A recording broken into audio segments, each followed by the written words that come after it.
Hello and welcome to the Thursday night vPub. It is takeover time and I'm your host for the night, Jeff Whisky. Roy is on his well-earned holidays and I have the pleasure of stealing a firm vPub favourite, but going to be giving it a bit of an extra twist. Of course, I will be joined by some great guests, so you don't have to put up with just my face. The whole night is very game-centric, so you can all get involved. I've got comments appearing on the screen, but emojis don't appear, I've learnt. But that's all good. I know what you're saying when I see underscore bottle slap. Yeah, so we're going to be talking Permashelf. We're going to be giving it a twist. We've got quiz, we've got guess the bottle. So hopefully you all join me tonight. And with that, I'll see you in a second.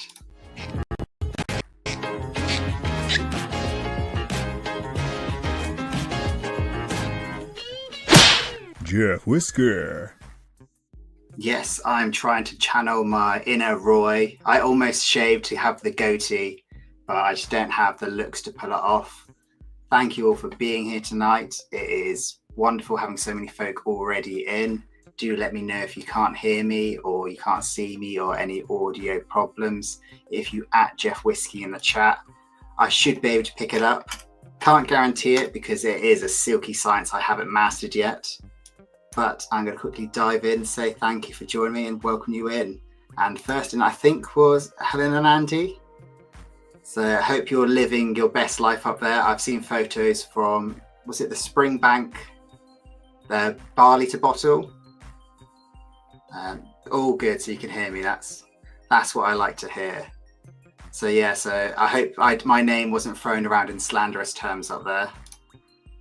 Great to have you, Alan. Sugar Kitty, early doors in. It's definitely, I've not got the slickness yet, and you're seeing double chats. I hope that's okay. Frank, great to have you in here. PX, I was going to say Wade House then, and I feel like I need to go back to really badly butchering names, because if I say it's an actual act, it hides the fact that I pronounce it wrong anyway. So thank you, PX Weirder House. Again, that went a bit Scandinavian. That's where it always leads. Jimmy Jazz, great to have you here, buddy. Just trying to keep up with this chat. It is the dreaded jump that Roy talks about is a real mystery for us. Gary Field, Thomas Jones. I almost said Thomas James. Thomas Jones. Thank you all for being in here tonight. Let me know what you've got in the glass. I'm currently gone for, I'll try not to shake it because this microphone picks up everything in the room, but I've gone for, it was published recently on Dramface. Someone did a recipe for an old-fashioned, a very lazy old-fashioned, and I've somehow managed to butcher that tonight. Possibly too much bitters, possibly the fact that this orange has seen many, many better days. But we're all good, we're all having fun. Let's see if I can pin comments. Will it let me? Oh, I don't want to pin my own comment. No one wants to see that. So let's just show it and hide. So yes, I could start straight in. Thank you all for being here. Yeah, let's see if we should get this on the road. So before we start and bring my guests in, tonight's topic, Permashelf. It is one of the most well-loved videos that Roy puts out. It's the vPub topic, which we all aspire to. We all like the idea of streamlining our collections and also just having bottles we can really rely on. Ones that, you know, you're getting to the end of the bottle. You don't want to see the end of it. You've got a replacement ready. Maybe you've got two. Maybe you're a bit like me with Cutty Sark and you've got 4 on the floor lying by your feet. We don't need to talk about it tonight. We're not talking about blends. It is only distilleries. And with that, we're going to discuss and just give a quick rundown on the Permashelf. We don't need to explain it.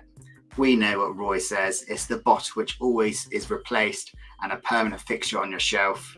And from rereading my slide, I realised how Somerset I am with will always be replaced. And quick refresh our memory from 5 months ago. So Roy's Permashelf is a pretty strong list of bottles. So he's gone for 10 just to avoid any confusion. So I'm just making sure the sound's okay. That's grand. So he went for 10 bottles. The twist on this is we're going for 7 distilleries. The reason I chose 7 is because I originally had 6 and I couldn't cut one, but I haven't told the 2 guests that. I just said it was an arbitrary number. And hopefully it'll give us enough time to discuss, chat about them, and then also give you the chance to vote and give your thoughts on who has the best pick, who we agree with. So pretty strong lineup. So if we were to take the distillery edition, these are not bottles you have on the shelf, but distilleries that will always be represented on your shelves. So this is, say you love Kilkerran 12, like Roy does, like I do, like everyone does. If you're a man of taste or a lady of taste or a whiskey drinker who just needs good whiskey, Kilkerran 12. So you could say Glengyle is the distillery that represents you on the shelf. So if we were to like boil down Roy's list, like Kilkerran be Glengyle, Springbank 10, obviously Springbank, and we go through. But for this example, I've shown 7 and I've bumped off Speyburn, Altmore, and Craigellachie. It wasn't personal, but there's good reason to bump off Speyburn now. So what I'm going to do is, before I chat too much and get too excited, I'm going to bring in my guests. Are you both ready? I'll bring one at a time. So first thumbs up was, you know him. I often describe him as the whiskey twin, and I always just drag him kicking and screaming to join me on live streams. And that is Mr. Rob. I don't know if you go by any other better names or names I can say online. Let's stick with that. That's good. Thank you for having me, buddy. It's great to be back. So what is it you've got in your glass before we get motion? Okay, so actually, before we went live, you sent us a message and you said like it had to be a single malt distillery.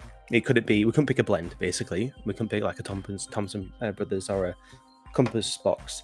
So with that in mind, I picked as my kind of warm-up dram is the Drucket Dug.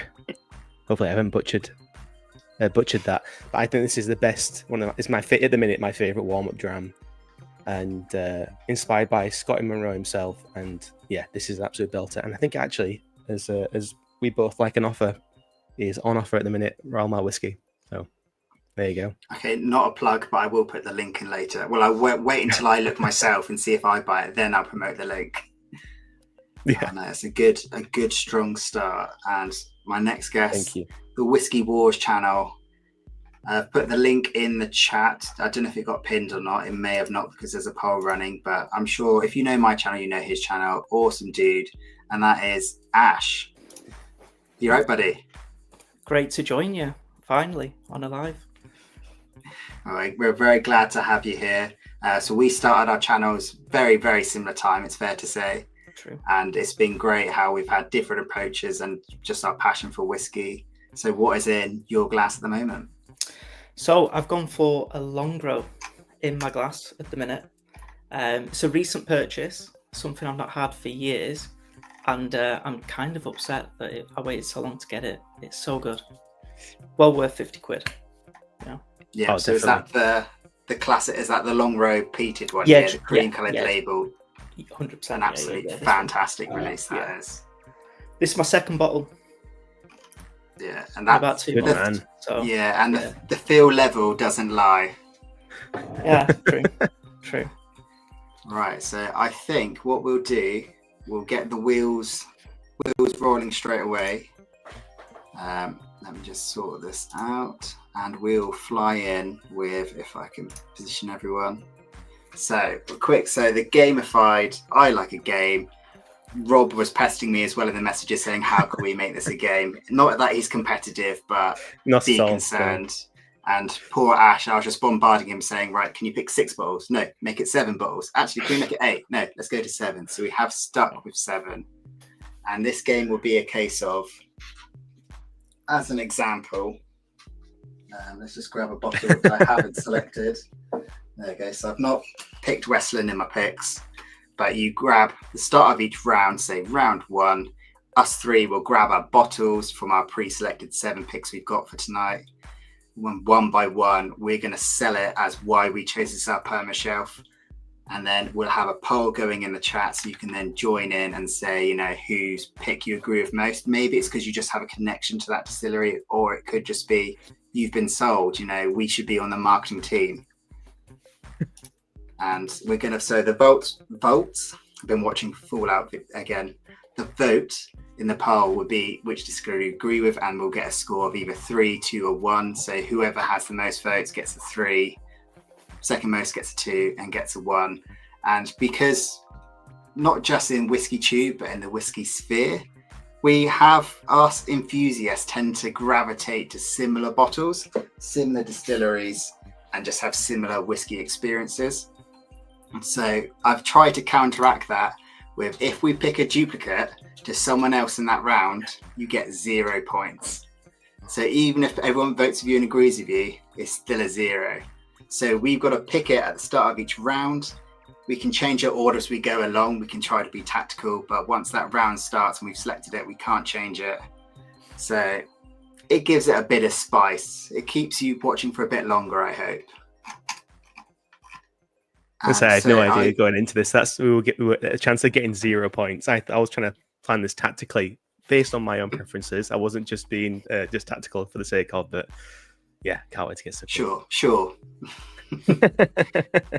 So I think we shall start with, let's get the ball rolling. It's quite a fiddly concept. I hope it works. We'll play it by ear round 1. Does anyone feel confident and would like to start?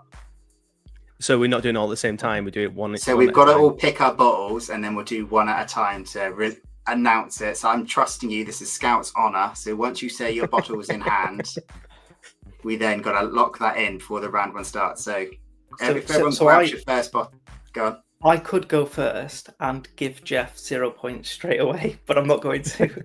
Well, if we pick the same in that round, you could do. So I've not planned which order I'm picking in. They're just by my feet, and whoever's idea was to wear sunglasses indoors, I can't see that far down, so I'm just blind plucking corks. So we're going to wing it. So is everyone ready for round 1 and you've picked your bottle? Yes, Yeah. I've got my hand on it right now. I've got my hand on it. So either like to go first, or do you want me to be the first punter? I think you should go first. Yeah.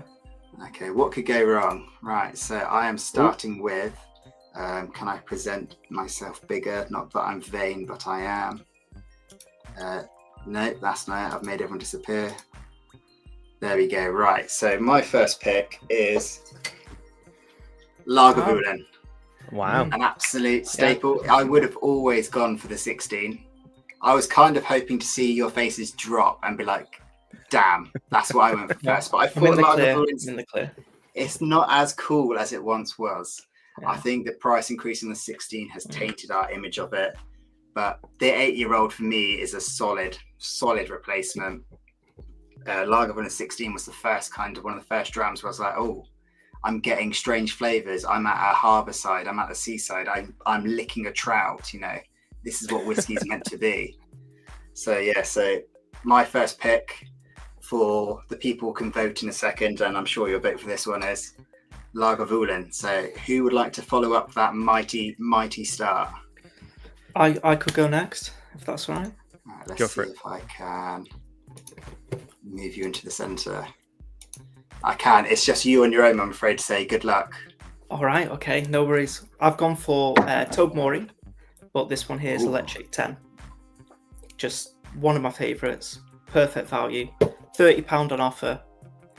What's not to like? And also way better than the Talisker 10, in my opinion. So, I didn't mean to make you disappear then. That is not... it's all gone wrong. Technical glitch. What's going on? I'm getting dizzy. Sorry about that, Ash. That was not potential sabotage. It might be.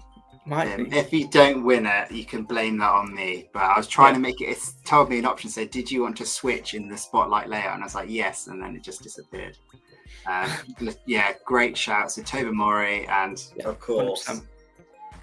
Ledaig. Would you say you're more of a Ledaig or a Tobermory from that distillery in terms of what you go for? So I would have said Ledaig. I still am Ledaig, 100%. But the Tobermory 12 shocked me a couple of months ago when I had it. It's like in the springtime, perfect.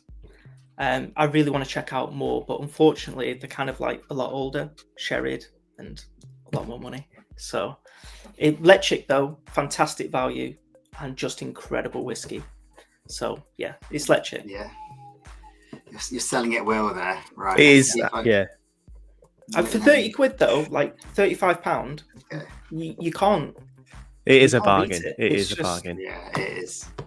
And it really Permashelf. punches up against like Isla, the Isla peat as Yeah. well. I still think, well, I mean, it might be controversial or hot take, but I think the best peat isn't on Isla personally. So I think you that picked an is- absolute belter. I know, sorry, I'm just going in strong already. But yeah. No, I like it. I appreciate it, but that is starting strong. This stream's been less than 15 minutes, and you're dropping shots like that. It is. Yeah. Yes, that's a great shout. So, Rob, are you ready? I am very ready. And I think I've learned from my mistakes with you, Ash, how to do it. I think. There we go. Right, yeah. There we go. Well I'm done. sorry you were the So- guinea pig there, Ash. It wasn't sabotage.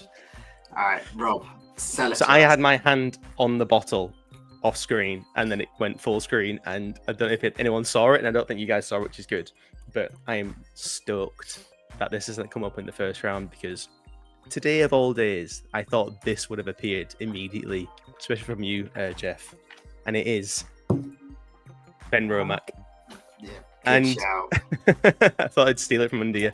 So everyone knows this as the Springbank of Speyside, but I wholeheartedly think that this is much more than a bottle that rides the coattails of Springbank, the Springbank hype. And for me, Benromach is one of my absolute favourites. I remember trying. We were just talking in the green room before about when we first started drinking whiskey, and I was definitely a lockdown whiskey drinker. And I think during that time, the Whisky Exchange had the 15-year-old as their whiskey of the year, or a very recent whiskey of the year. Picked it up and fell in love, and it hasn't stopped. And I'm going to throw another controversial take in, even though it is called the Springbank of Speyside. I think I prefer Benromach for the core range if we talk about the 10-year-old, because it is flexible. It's a bit of a chameleon, but it still stands up to different casks, or in this case, different barleys, even though we all love the local barley. And the value, because again, we love a bargain, the cask strength is a steal, in my opinion. So that is my vote for Benromach, and I can't believe you got voted champion of the year, and it should be me now. Yeah, well, like you, I also discovered Benromach through the Whisky Exchange's Whisky of the Year. So I was that sad man who was on Instagram just entering every competition. And on the Whisky Exchange, so I won their Whisky of the Year, their Rum of the Year, and their Champagne of the Year. Oh, So wow. that was a good win. That was. So that was my first, and then ever since then, it's been the 15. I'm a preference of it, I like it, but they can't compare to the contrast range. I've got my one there, and it Contrast is pretty special, and I love the fact that it's kind of won the hearts of whiskey fans to like embrace Virgin Oak, because I love a Virgin Oak. So very chuffed. Yeah. So I think that's three very strong votes. The poll is now live. You can vote for your own, you two, if you want to. I would never. Straight in. I think I was the first vote. Unfortunately, I can't see it. It just closes down for me. I'm assuming I've got too much running and the heat of this laptop. I apologize for the amount of profuse sweating you're going to see.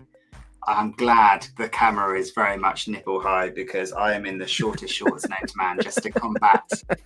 And if you ever think Roy, he looks presentable on the vPub, below that polo top, I bet it's just his skivvies, socks and Crocs. You know, we are all presentable from the top up. The man loves his why Crocs. that? And he's, to be fair, he even messaged me and said about a certain range in the Croc lineup to get to like upgrade. So, you know, not the next vPub will be on the Crocs. So we've got some good. So we've got some fans. You got Peterhead going for an easy win. Sticks 191's going for the Isle of Mull. The old. I can't not say Balamori. My daughter's in love with that shirt at the moment, which is based on Tobermory, so it's in love with the Balamori. We've got a Benromach. I think, you know, there's a trend. Kyle Taylor said, does Tobermory include the Chegg? It does. So whatever the output from that distillery is what it's been, you know, it's what you can include in that. So it doesn't have to, I know, for instance, what's a good example? For me, Kilkerran, or if I can't get the 12 or like 16, I like the whole range. So I'll always have at least one kind of thing. Or for like Westland, I would always have a Westland, and I can't afford the Gariana as much as I'd like. So it's just picking a distillery as a whole unit. Let's see if I can fly out. I thought Reb saying thought Roy was wearing a kilt. Well, it would add to the breeze. I have been informed that he has a fan under his desk.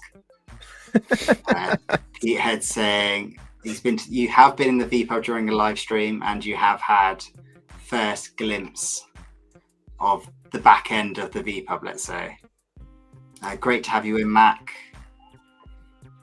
Let's dive in. So I think, should we give that enough time, or do we want to go for longer? Let me just check who's winning first. See who's winning. I think let's end the poll now. Okay, so I'm guessing. Right, I'm happy to win that. Right, let's see what these results are. Is it gonna? Oh, it doesn't tell me. Oh, there we go. Oh, I'm very surprised about that. Yeah. That was close between the Tobermory and the. Right, I've lost my notepad. I've got to say, the Tobermory is an outstanding pick, and especially get 2 for 1 in that one as well. Yeah, I'm not mad. We'll just have to see if that pops up again tonight in another round. Yeah. Right, what I'm trying to quickly do, I'm just quickly hide if you two are happy just to talk between you. I would like to know which is your favourite release from Tobermory Distillery. Okay. Oh my god, so much pressure. Let's just set the place on fire now. Do you know though? To be fair, it's what do you go for value or do you go for your favourite? Yes, yeah. I think when he pitched the idea about like going for like a distillery versus a bottle, I think it makes it much more compelling of an argument, because I'm in the same boat as you. Like I've only ever tried the 12, and the 12 is outstanding. Yeah. And I'm sorry, and the 10, they're legit. And obviously, I'm sorry, I'm fixating on Tobermory, but. And to be honest, actually saying that with Ledaig, there's the value there with the Sinclair series is amazing. But like even the ability, obviously, Living Souls is an IB, but the Ledaig 18 was just unreal for an 18-year-old. Still good value. Like I just think they're so good. Especially when you can get it on a discount, similar to the other bottles on that top shelf. You can get it on a discount on Amazon. So 100%. Yeah. Well, I've never bought a whiskey for more than £85. Oh, nice. These were all £50, the Diageos. Yeah. Oh, that's a good glimpse into what's to come. The thing is, do you find when you have? So I, for a long time, was proud I never crossed the £72 mark. Yeah. And then one day I did 80. Yeah, okay. And then one day I did 83, and then it was 87, and then I think currently it's 106. It's okay, my family didn't watch this. It was 106, and it was a 1992 Secret Speyside Distillery. So it's a birth year whiskey for me from Heroes and Heretics, and it's very good. Nice. And I popped it open recently, and it was Well, I think it was. So important to treat yourself to that special whiskey every few years. So, like, absolutely, don't feel bad about that for sure. I think there was a comment going around on. Sorry, there's just on that sentiment. There was a comment going through Dramface, and it was a very similar thing, and it kind of caught me off guard a little bit because I live. I think both Pete and I, Jeff and I, and it was going to happen. Chase a bargain, and.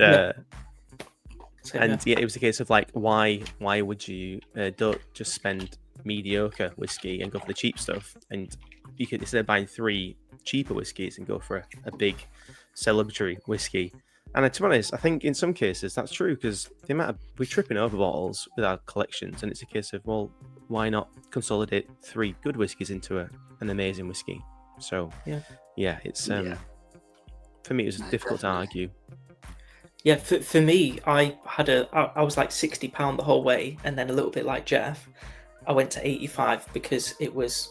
I'm not going to say what whiskey it is because it's featuring today, but like that to me was like gold dust. But it's discontinued now and replaced with something more than twice the price. So I won't be going for the next one or replacing it, but I had to get it when it was there.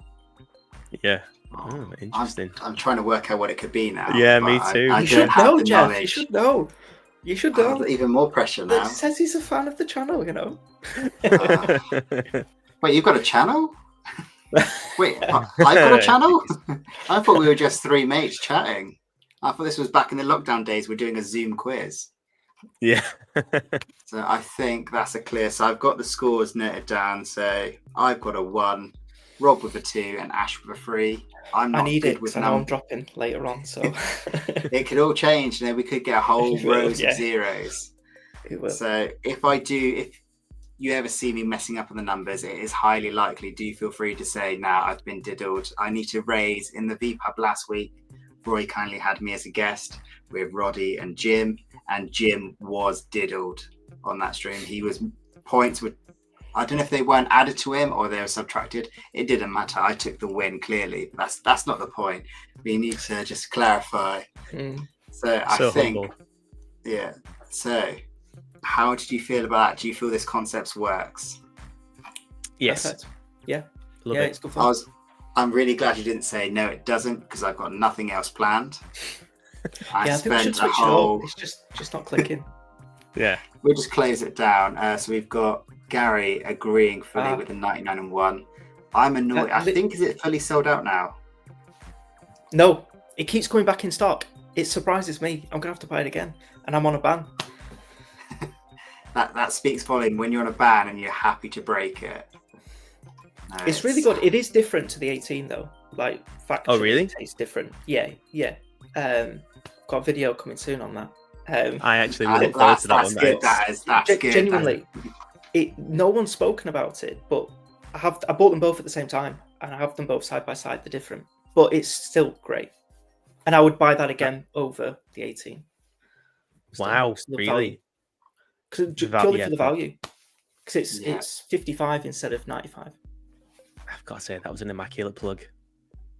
What professional. Yeah, no, that was nicely done. We've got Michael Wood saying he voted a Chegg, but really liked the Lager 8. It doesn't mean a lot to me now. I'm sat with my 1 point lonely. I didn't think Lagavulin would do well, to be honest. I think maybe it's more sentiment for me why I hold on to it because of the 16. Because I grew up watching Parks and Recreation with Ron Swanson. And you know, with the Lager 8, I've got a controversial take. I prefer the Skeg 8. Oh, it's froze for me. I don't know if it's froze for anyone else. No, got you. Still there. Yeah, I heard that. A Skeg 8 is, yes, that is an absolute belter. I'd have to do side by side for that one. I wouldn't be sure what my take would be. Cool. Was that the? Sorry, it must have been me with the dodgy internet and the little shed. So was that Port Askeg? Did you say? Yeah. I prefer it to the Lager 8, but I prefer other lagers to the 8. It's just not my favourite one. Yeah, I've just made a note of Port because I've been looking at the Port Askeg for so long and I've never pulled the trigger. Yeah, I want to buy more. They've come out with some new cask strengths that are quite good. The first one's toasted oak and the second one's sherried. I definitely want to check those out. Well, definitely. So we've got Matt saying, can someone send me a Kilkerran Port Cask 8 and we'll trade for a JB Rare or Glenlivet's Founders? I think that's quite a fair trade. Well, no, I'm going to be honest. That's an unfair trade. You know, you don't want to get rid of your JB Rare. But Matt, it may not be what you want to hear. Kilkerran Port Cask, still my all-time favourite whiskey. the bottle I had was from, I can't remember when it was. It was when they released the port and the sherry. Was it And 22 very- or 21? Yeah, it must be now. God, it must be. I think 22. I want to say, but it was. Yeah, it blew me away. I had a sample. It all sold out. Master of Malt. I managed to order. Other whiskey shops are available, but I managed to order the sherry cask, and then they're like, "Oh no, sorry, we've oversold, so you can't have it." So in the end, I said, "Well, how much goodwill can I get out of this? That's how bad a cheapskate I am." And I managed to like upgrade it to like a £70 Vatican Warehouse 2. So from the 49 quid, I think it was, or 52, I was able to milk it out. So, you know, sometimes you lose, sometimes you win. Vatican isn't bad. It's just the vote disappeared for me right after I voted. I think it does, it kind of like compacts, I think. But I'm no expert. I'll keep my eye on that next time. And we've got Max saying, knew Rob would win. He showed a lot of poise revealing his bottle. Yeah, he's had his game face on. Before the stream started, he's just been, you know, hurling insults at us both, trying to get in our heads. Yeah, trying to psych you out. It doesn't take much for me, to be honest. Ash is like cool, calm, and collected. He is ready to go. With me, I'm just a hot, sweaty, panicky mess. And we've got, because it's Kilkerran 8 talk, I'll happily dive on this. So Nick's saying he's just rinsed his Kilkerran 8 port cask last night. Oh, he's got a backup bottle though, so that's okay. So would you say if it was possible, that would be a Permashelf bottle? If it was possible. Right, so I think with that, we're going to go straight into round 2. We're going to keep this rolling. We've kind of Are we going to switch up the order for who goes first? Yeah, so I went first last time, didn't I? So we're going to go with the winner goes first. So Ash. Oh, right, okay. Are you ready? So, yeah. So let's all put our hands on our bottles. You ready? Yeah, got it. Ready to put your hands? Yeah. Right. Yeah. I'm picking blind here. Oh, that was a bad pick. Right, Ash, the floor. So I don't stitch you up this time. The floor is yours. Okay, so I'm going to go for my favourite whiskey that I've ever bought. But it's not the 100% sherry one. It's like a lesser sherry bottling. But I think it's from 2019, but I got it in 22 for £45. And then the prices went up. And I had 2 Glencairns thrown in. So I have to talk about it. If it's value, I'll go for a different bottle, because I wouldn't rebuy this bottle, and I've said that numerous times. But he's gone for it. Wow. I've gone for it. Yeah. But I just love their range as well, and especially after having the long grow. Well, Earlier this year, it's so the good. ace has been played. Yeah. I think that's fair to say. The ace has been played. So we're going to go backwards. So Rob, are you ready to? I am so ready. Follow on from that. I think I can. I've got a favourite amongst the community, and it's a close one, should we say, to Springbank. Okay, right. Oh, and it is. You've done Jeff. Because I was going to go for that one, but I didn't want to do Jeff. So right. I didn't say I had a game plan, but it has worked as I wanted it to happen. Yeah. And my second pick is, of course, the Glencairn. Yeah. And it has to be. I know I've already badmouthed Springbank already, but I think this is the best whiskey in Campbelltown. And especially this one, the 16, and this will be an instant buy. Obviously, if I'm lucky enough to buy another one, but if I can get another one, it'll be an instant buy. It is outstanding stuff. And it's very exciting the fact they're going to start ramping up production. I think that's going to be, it'd be interesting to see how they can, if the flavour will adapt, or if the cast they use or releases they bring out will change.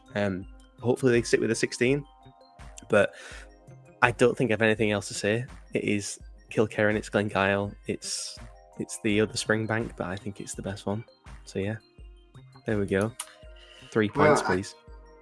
Oh, so it's tough competition, and the competition is going to get quite a bit tougher. I'm just going to quickly say somehow I believe he should be sleeping for his grand adventure, but very kind of you, Roy, popping in. He didn't mean to diddle Jim. No, it didn't matter anyway. I was still winning. That's like I've even made myself a certificate for that.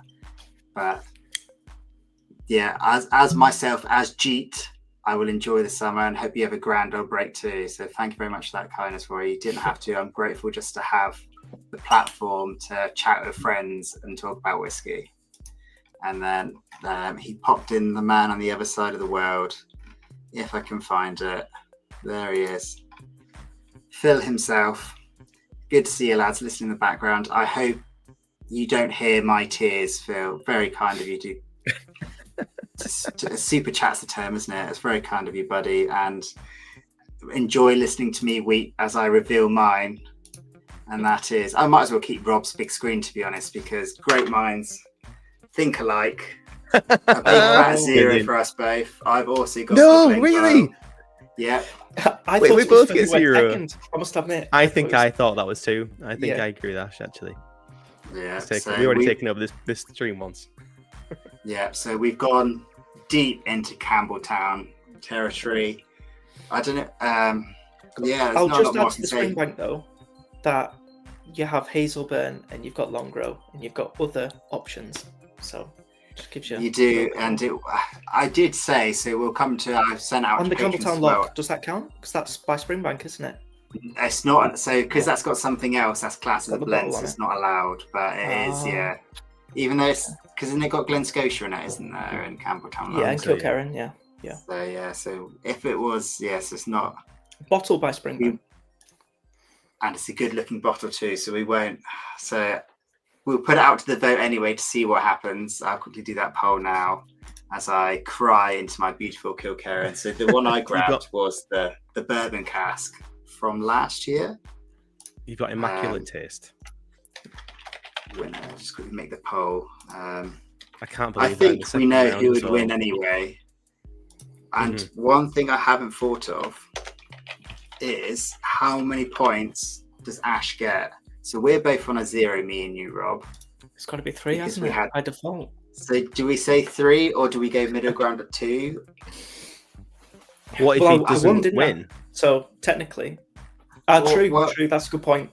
Yeah, do we go by what the polls actually say? Actually, no, it's a bad point. So would it be if you're in second, does that mean you get 1.5? And if you're in first, you get 2.5? Because there's only 2 options. This is a whole complexity I hadn't planned. This is getting into halves now. That's yeah. No, to be fair, Kilkerran is winning by a landslide so far. So is it? I'll drop a point. That's right. I'm gonna have to get this right. I can see the poll now. Oh yes, 62 to 38. That's very. I would say it's surprising, but I'm very much on the team of Kilkerran is the king of Campbelltown. It is. I love the fact that we both agree, Jeff, but I can't believe you're dragging me down with that 0 points. Yeah, I was going to say, I love the fact we agree as well, but I don't love the fact that you picked it as well. Did you plan on picking that one in this order? I was going to do Benromach first, and then I was going to do Kilkerran to just steal that Benromach from you. But yeah, so I knew those two. He's thought about it. Mm-hmm. I was going to say we can end the poll now, but it's just dropped an awful lot closer. But I think no matter what, if it's Ash is there creating up new YouTube accounts to quickly vote in it. Yeah, do I have my phone? Yeah, so we have Lowlander saying no love for Glen Scotia. I'm a Glen Scotia fan. This I don't know if you can see it. The Dragon one. Is that the peated, the unpeated port one they just released? No, it's peated. But it was just in Manchester Airport and I think London, and then it went. So there was only 2,000 bottles, but it was really good, better than the 15. Oh yeah, so the 50. I think the 15 and the Victoriana are the highlights for most people. Would you agree, Rob? What's your Glen Scotia choice? I think so. I think if I was going to pick, I'd pick the Victoriana outright. I think there is some batch variation over the years, and I think more so with the 15. I remember maybe it's just rose tinted glasses, but early doors, I had the 15, and that was another lights out one for me, like in my whiskey journey. But I've had a couple more since then, and it hasn't really had the same spark. But the Victoriana has been cracker every single time. The only, as much as I like it, I would never get on board with it because I don't know if you can see it from my shot with my big head. It's too tall for a Kallax unit, so it's kind of I keep turning my head the wrong way. Yeah. So it's over there, swift next to a special release Pandaren in the shame corner. The too tall. I think we're going to end the poll there. It's got close, but it is. So I'm going to call it. If it's like a two-way tie, the other person can either get 2 or 1. Should we say 2 or 1 to keep it close? Let's go 2. Yeah, we'll go 2. So we'll go for a 2. So there's a clear winner already, but that can all change. I think it's tactical time for a top up, so I'm gonna go for this Kilkerran. Find a clean glass. Are you both from the same dram from the start? Yes, still on the long row. Oh, that's so. I might just like stop the stream now, just so I can sniff this for a while. So we are now on. So we're gonna pause our wheels. We're gonna put the brakes on for a second, and we are gonna, if I can fly us out to the sides. So I sent this out to patrons as well. So on the bottle slappers who support me on there, like what were their picks? I told them 5 because originally I was getting 5 bottles, but it felt like 5 could fly through too quickly. And then when I added scoring, I felt like we did need a few more to give it more of a challenge. So Rick Johnson, the Whisky Zone YouTube channel, well worth checking out. So his picks were Lefroy, Boona Harbin, Brook Laddie, Ardbeg, and Lag, as long as they keep it up. And they're pretty new distilleries, so that shouldn't be a problem. But it's a case of, do you both agree with that lineup? Like, is there any ones you think are duds? Yeah, only one.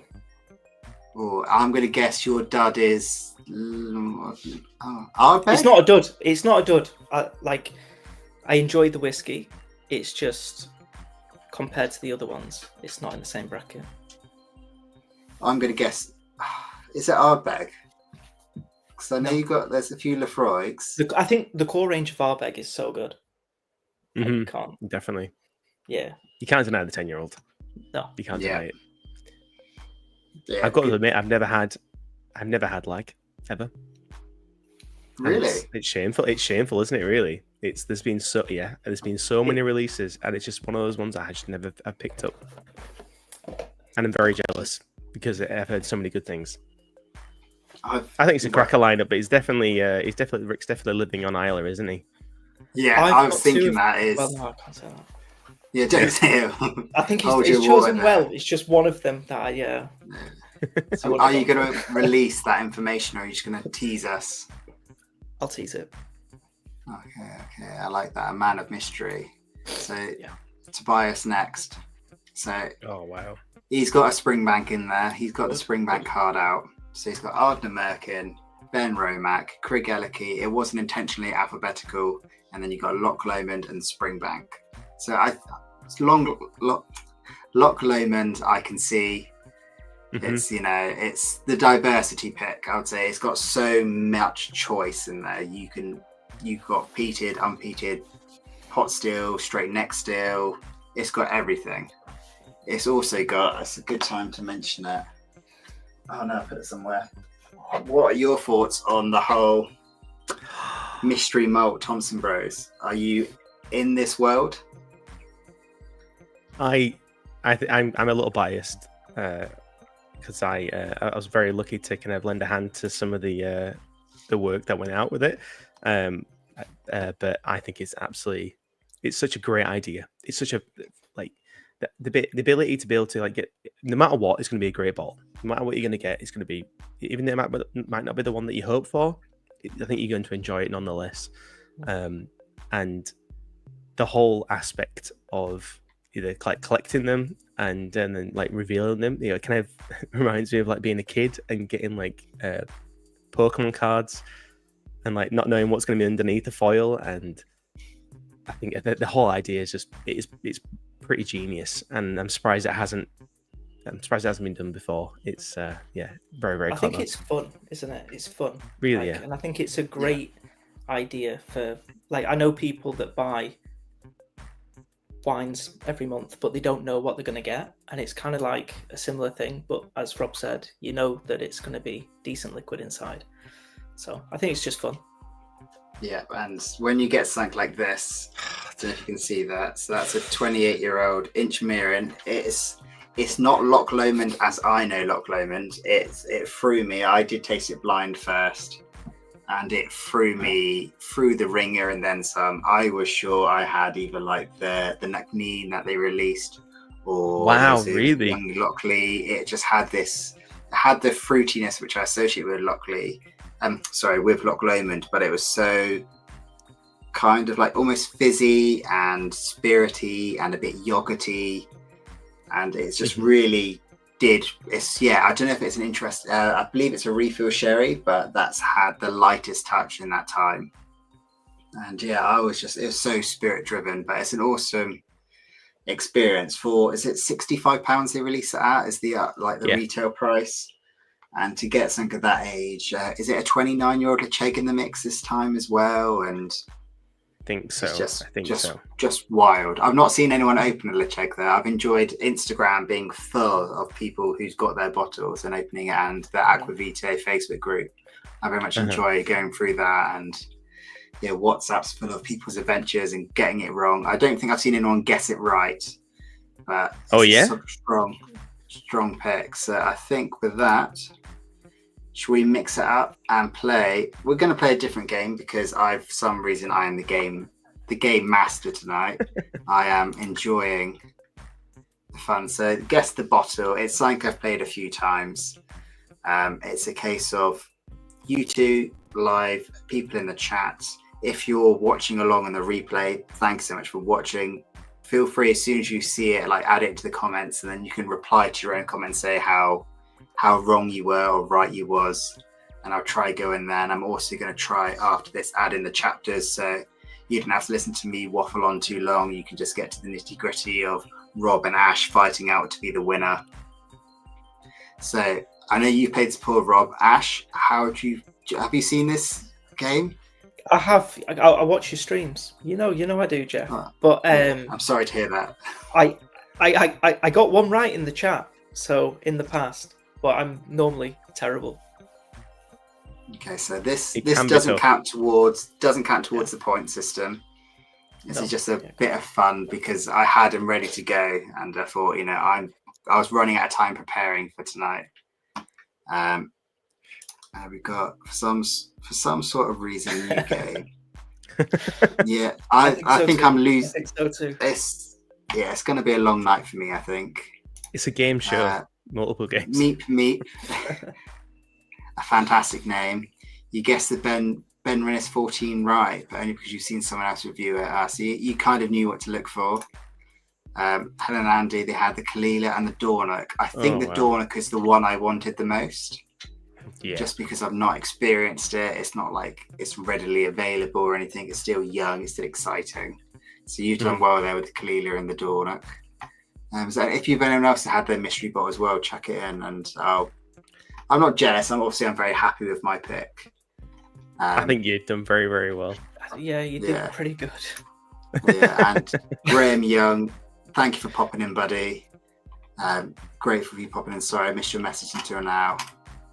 So we are going to fly in. So once you've guessed your bottle, you only get one guess. So when you see what it is, you got to say it, and if you're both happy, I'll then move on.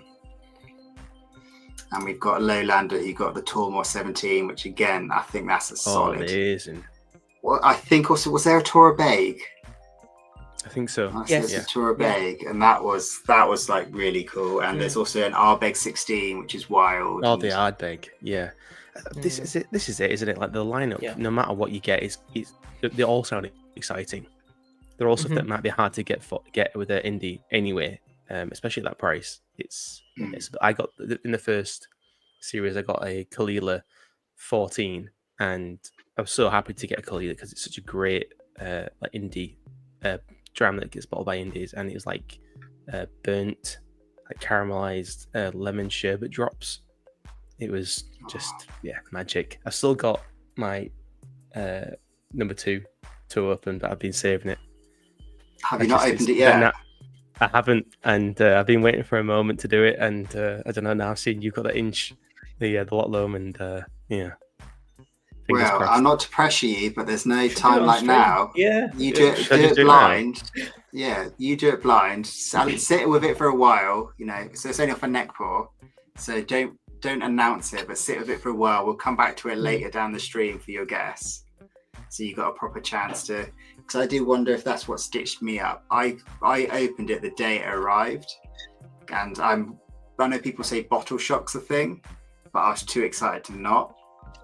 And ever since I've gone back to it, it's definitely much more musty.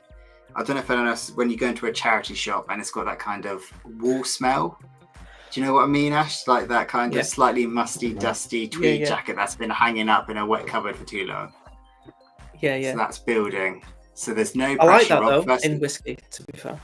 I like that. Yeah, that kind of like dirty dunnage, damp, dusty, yeah. So Rob, don't Like let us peer museum pressure as you. well. I love how you really twisted my arm, didn't you? It didn't take much. Right, I'm gonna try. That's it. So you got to do it without releasing the cap. That's it. So you try it blind, but sit with it for a minute. There's no pressure. Or the first snip. I don't think it's peated. But I am also a little peat blind. Like, oh yeah. Boy. How would you find with that, Ash? Peat blindness. I know Roy struggles with it. I definitely struggle with it, and I've been stitched up many times. If it's lightly peated and I've had something heavily peated, I can lose it. Just disappears completely. Oh, it's a light colour it looks, so that could just be really your fancy filter. Yeah, I think it's just my yellow lights in my kitchen. It's very effervescent. Oh, it's almost like but it's the Lockley. See, that's what when I had the fizziness, I thought Lockley. Yeah, and then it was it's Gwen. Was it Glen Withers? Glen what? I don't know how you pronounce that. I'm the wrong person to be pronouncing it, but I feel like this is the pressure's on you there, Rob. But you sip it. We'll come back to you. I'm going to sit with that. I'm going to. Yeah. Sorry, I'm interrupting the flow with more. No, this activities. is good. I've enjoyed pressing you into it. I wish I had mine shut still to join with you. Right. So guess the bottle. There is a delay with the chat. So you do have the advantage, but I can see the chat on screen and it's quite rapid. So we'll see who gets it right. So are you ready? Yes. So image number 1. Anyone feeling bold and flying in? No. Well, kind of I've got something in mind, but yeah. No one's going to be dangerous straight off the bat. That 5 points you got, Ash. Let that go to your head. Have a wing. Yeah. But then you can't guess again, can you? So no, you can't. You're out. It's one and done. Yeah. No, so we're going to slide number 2. Don't know if that helps. I think that makes it harder. Oh, actually, I might change my opinion. Oh, so we've got something else. Helen guessing Lefroy 10 cash strength, Blackburn with Glenfiddich 12, Rick with a Lefroy. Are you going to throw your guess out there, Ash? It's not my guess, but I was thinking along those lines of something beginning Rob, with do you want to throw your pick out there? You're going to snatch it from him? It's the green and the black. Yeah. Obviously, I'm assuming it's a black foil. No, I'm going to hold my water. Okay, right. So we're going to the next slide. Get ready to. Yeah, I think it's. I think. Oh, I don't know. Does this give it away? Well, it does to me because I know what it is. I'm going to lock it in. I'm going to lock it in. I'm going to say Port Charlotte 10.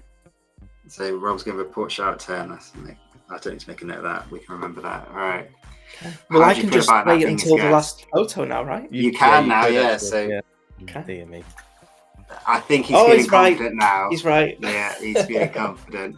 Was you thinking Lefroy? It's the 18, isn't it? I was thinking Lefroy. Arbeg at the start, and then with the line, it looks very.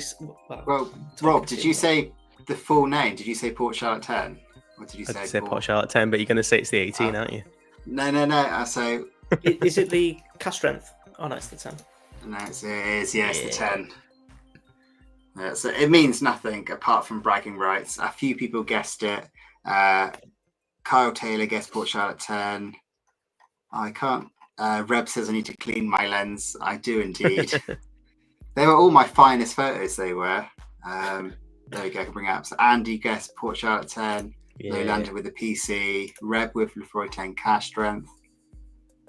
A lot of Lefroy. Meet with Withis, so Glenn Withis. Lots of PC10. Frank with Jameson. Port Charlotte. So I think there's a few Port Charlotte 10s guessed there. I can't see who was the first full Port Charlotte 10. Was it Kyle with the full? Oh no, Andy Grant with the first full Port Charlotte 10. So Good man. So even if you don't win tonight, you've got one blurry image in the bank. Yeah, I think with that one, it's the fact that it's obviously so much greener. The glass than actually it sees in real life, and that's the thing that throws you. That's true. Just make sure I've not missed. So due to the dram, great to have you in here. Late to the party. You're never late to the party. You're always here when you're meant to be here. DVDW. So it's not OB Jura for sure. Way too light. We've got Peter saying Douse the Dalmore. So we're talking about your mystery pick. I'm assuming. Frank? Have you ever seen OB?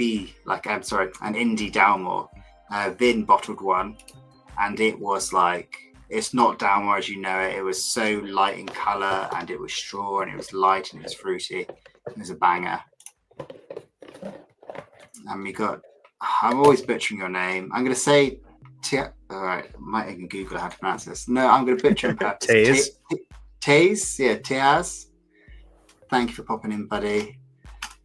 You've joined the madness that is tonight. And we've got a question. Has anyone tried the Signature Vintage Balmiac? No, I've not tried any of the 100 proof yet. Any? No, none. They've all... buddy. Well, what ones have you got? The vintage line, the Speyside M, was quite good. The Macallan. Mm-hmm. Oh, the Macallan. Yeah, I actually quite like that one. And the Highland Park 14 as well. Ooh, lovely. And the Kalila 10. I think it was the 10. But I didn't like that one. That was my least favourite. Shocked. I love Kalila. Really? Yeah. Was that because you've had so many good indie Kalilas, or was it just a bit of a limp It's my one? first indie Kalila. I did it, but it was more similar to the Distillers Edition Kalila than the Mock and the 12, if I had to pick something that people know from the core range. But it was like super woody, very, very woody. Charred wood, smoked wood. It was like tangy. Too oaky. Yeah. You wasn't doing the oaky cokey that night. Kyle saying the Signature 100 proofs. They are right up my alley, and I'm really annoyed I've not got one. Great price as well. My problem is there's too much choice. So I've gone on there and looked multiple times and been like, oh, I like the look of this one. Oh, I like the look of this one. And then I've not committed to it. I wanted to get the Macallan one when the hype was there for it. And I've never had a Macallan I've liked. They've all been too burnt match, too overly sherried, too not my thing. So my two least favourite notes are like super virgin oak, spicy wood, and sulphur, like burnt match. They're my two things that I don't agree with. And every Macallan has either been too like oaky or burnt match. I tried the Harmony Collection. Just didn't get on it at all. And we've got Glen Tuckers. What Glen Tuckers? Glen Tuckers. What are your thoughts on that? So that is I've not had a bad one, and everyone's been a fruit bomb I've tried. Great Outstanding. I think Glen Tuckers, especially the 100 proof, is a brilliant dram. The one I got, I think it might be the 11-year-old. Unfortunately, it might not be up your street because it is a sulphur bomb. And for me, I think I might have talked about it on your channel. It's an off note I really, really enjoy. And the burnt matches, it was like when you get birthday candles and a birthday cake, and when like the wax like melts the icing sugar, there's like a little bit of sweetness. But it's Glen Tuckers for me is a favourite, and especially in a sulphury cask. And I know that's quite divisive. And probably one of the first times we probably disagree on something. Jeff. Yeah, no, it's you've dropped many hard hitting things, and for me that's the one I disagree with the most. burnt matches can get out the door for me. Right, so we've got. I won't update the scores until the end. I won't announce that, just so people can forget and feel like I've still got a chance. So, are you both ready for round 3? So, put your hands on your bottles. Yeah. I feel like I've stitched myself. Oh no, I'll put that whistling back before I get confused by it. Right, I've got my. Oh, I'm surprisingly nervous now after us doing the double. So who? Luckily, I get to go first again, right? Oh yes, Ash again. Won by default. Yeah. So Yeah. So do I go tactical actually? And try and Oh, wipe someone out? I've blind picked up and I've got a bad. And Ash, you take it away. Let me pop you in the center. I'm going to go with. This is the most expensive whiskey that I bought that I was telling you guys about. I love it. This was the first whiskey love that was the 10-year-old. But this one is just a little step up. Discontinued now, though, unfortunately.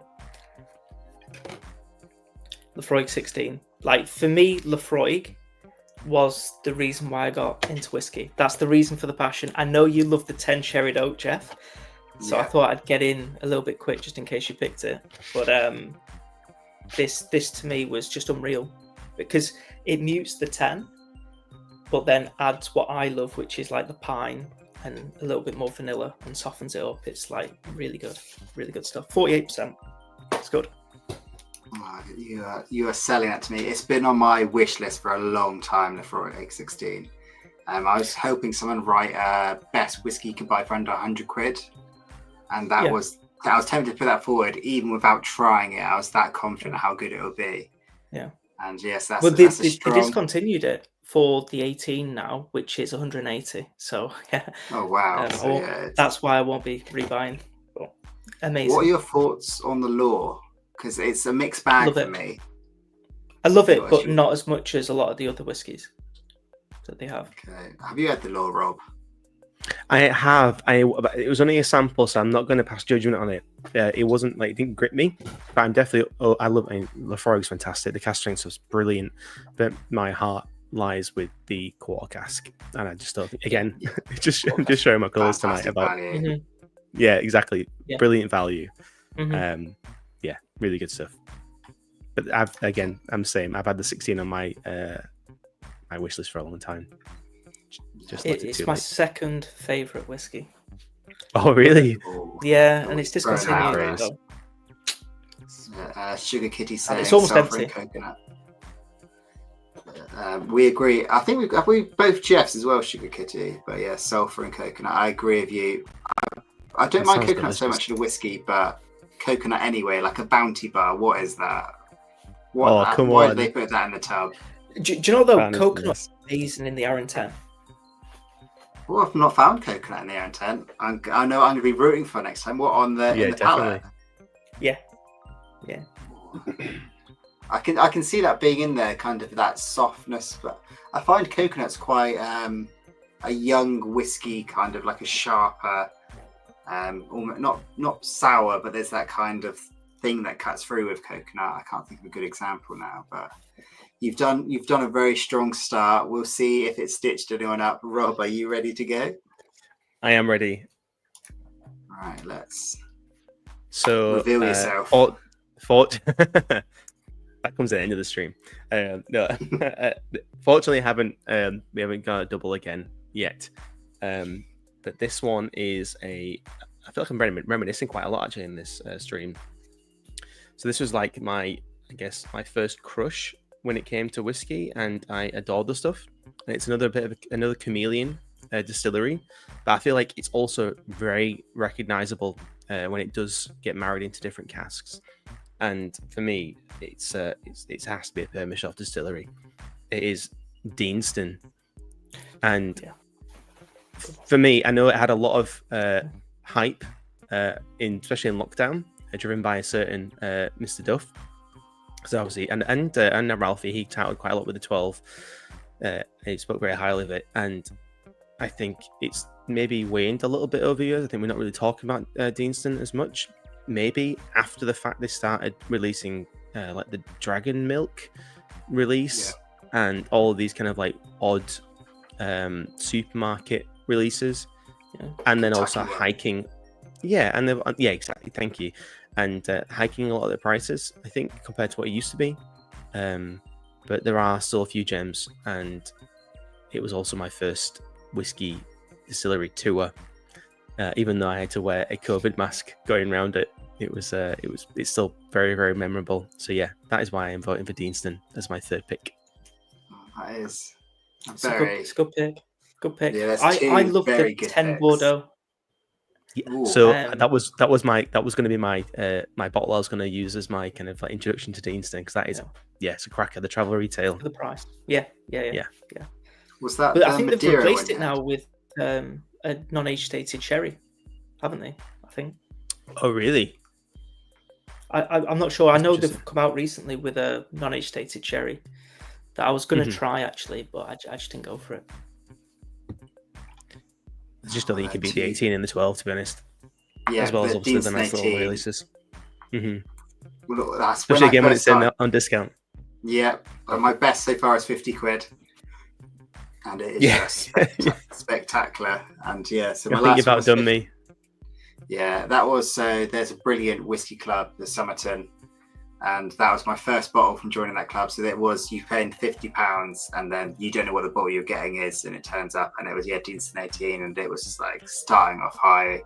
And ever since then, it's my celebration whiskey. So I buy it. So I had that when my daughter was born, and now with my son just being born, I of course had to get another Deanston 18. So yeah, it's a fantastic whiskey, but two great picks.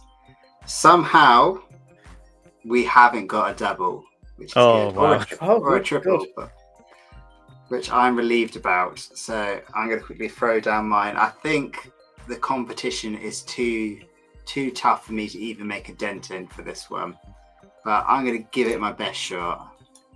And that is my pick is I'm gone off Scotch. As in, I've not gone off Scotch. Let's clarify that first. But my pick is much closer to home. A distillery I talk about probably far too much. A distillery that I visited, fell in love with. The whole team's awesome, kind, and just care about the whiskey. And that is tilt it a bit. Cotswolds. There we go. I love Cotswolds. It's the founder's choice, the reserve, the signature, which is like their standard one. They're all just spectacular stuff. I don't think I'm gonna chat on too much about this. I love Cotswolds. Everyone who I've known, especially people who are solely Scotch drinkers, love this stuff. This is possibly the Scotch drinkers' entry into English whiskey, and it is just an absolute delight. So I'll end my pitch there. It's going to be a tough battle, and I'll start writing the one next to my name already. I feel like you can't deny Cotswolds. It is a fantastic, and it's a good ambassador for English whiskey. I feel like one had to appear on this stream of all streams. I have to be honest, I've not tried it yet. I really want to. Right, how do I kick someone? No, it's well worth trying, and it's often, as a man who travels through travel retail a lot, it's often on a really good deal I've seen. I don't know if maybe that's from you leaving the UK going out, like leaving England going out, but a few times I've seen their 1 litre bottle of the signature for like 40 quid, 45 quid. And I'll happily take that any day. Is the signature the entry level? Yeah, the main one. Yeah. I think it was called something barley before it was referred to as, but yeah, they call it the signature now, which is the main. What was your two picks again? Lafroig. It has to be that. This is my special distillery. Got to be honest, it's my baby. I mean, he did say it was his second favorite, not his favorite. So it's true. Yeah. Sorry, I'm just going to poke holes. Well, they have like 10 whiskies that are just insane value and so good. It's iconic. You cannot deny Lafroig. I mean, it's unique as well. Yeah, it is, and I'll admit I haven't picked it in my top 7, but it was definitely in consideration, especially for the cask strength and the core cask. Yeah, it's really good stuff. Yeah, and it's cask also is unreal. But I love the fact that quarter cask, you can just see it cropping up in other distilleries. Like every now and again, you'll see a distillery's released a peated quarter cask, and you know exactly where it's come from. Then you kind of know what the flavors it's going to impart, and iconic. Yeah, no, it is. It's I've noticed as well. Are you two voting for yours? Yep. I would never. I'm giving you a fighting chance. Well, we're neck and neck. It's even. It's very tight, and I can't vote because I've created the poll. I can't vote in it, so I was going to vote for myself in this one. I was going to say, let's just come on, Cotswolds, you got this. And I can't even give it my sympathy point, but I'm proud to have that in my Permashelf, a Permashelf distillery.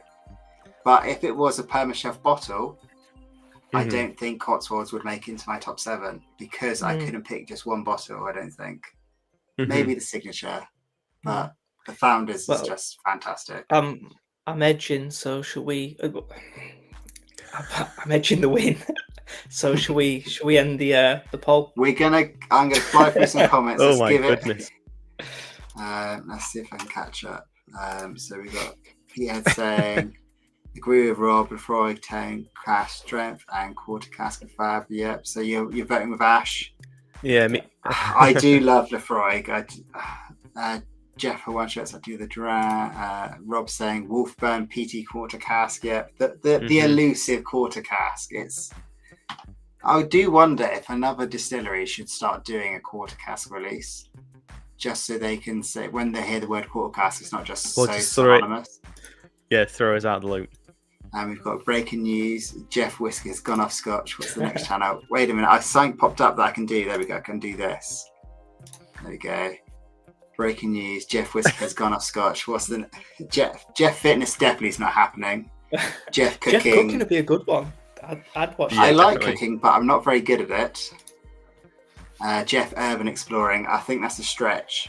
I have thought about this, and if I went into something else, it'd either be music, and because I am an absolute lover of all things music, and especially music at the moment. I know lots of people say music is not good at the moment. I thoroughly disagree. I think this is one of the golden eras of music, especially pop music.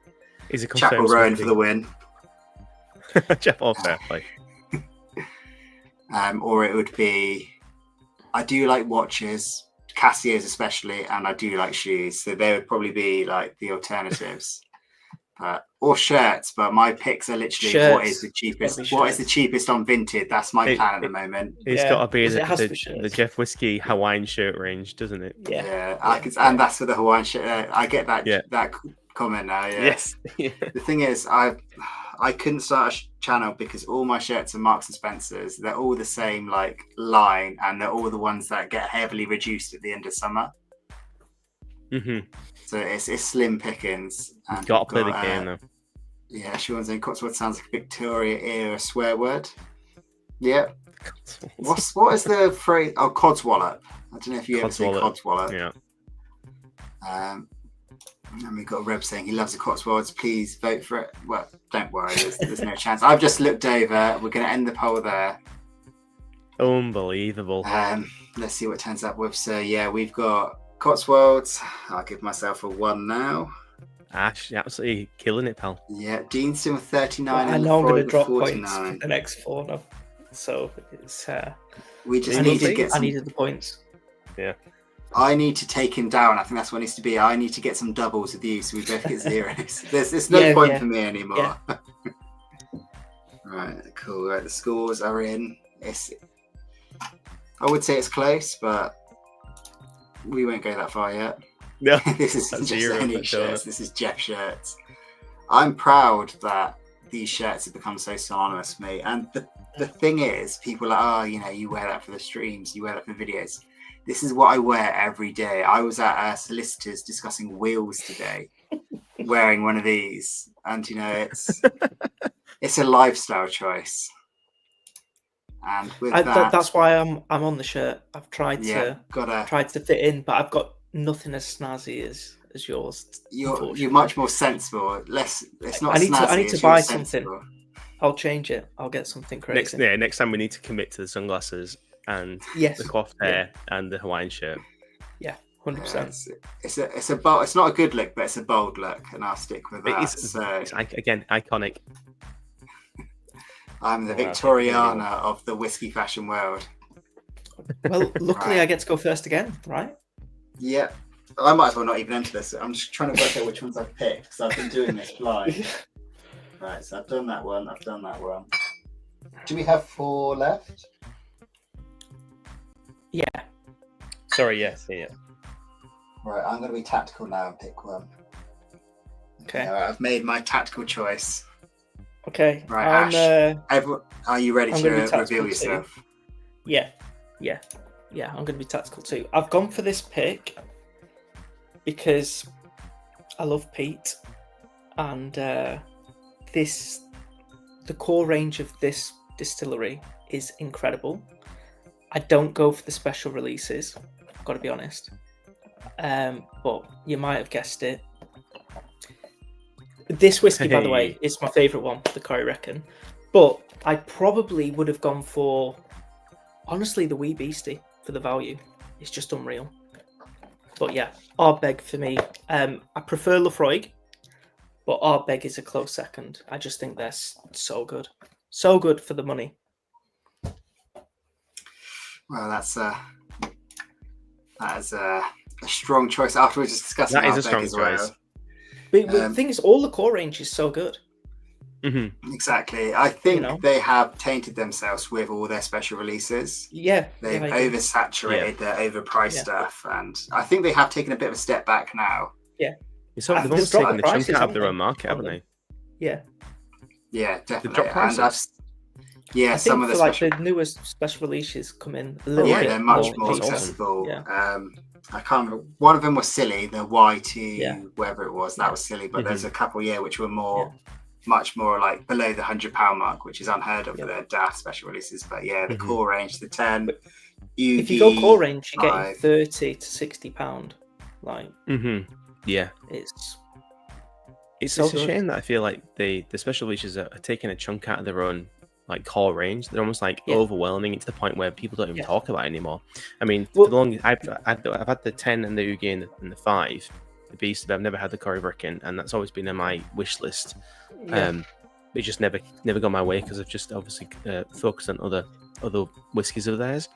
But I'm glad you mentioned it because it's definitely something I would love to try. Definitely. What I'd say about that, just to convince you a little bit more, is this was the last one I got because I was like, I think this is the most pricey of the core range and probably not going to be the best.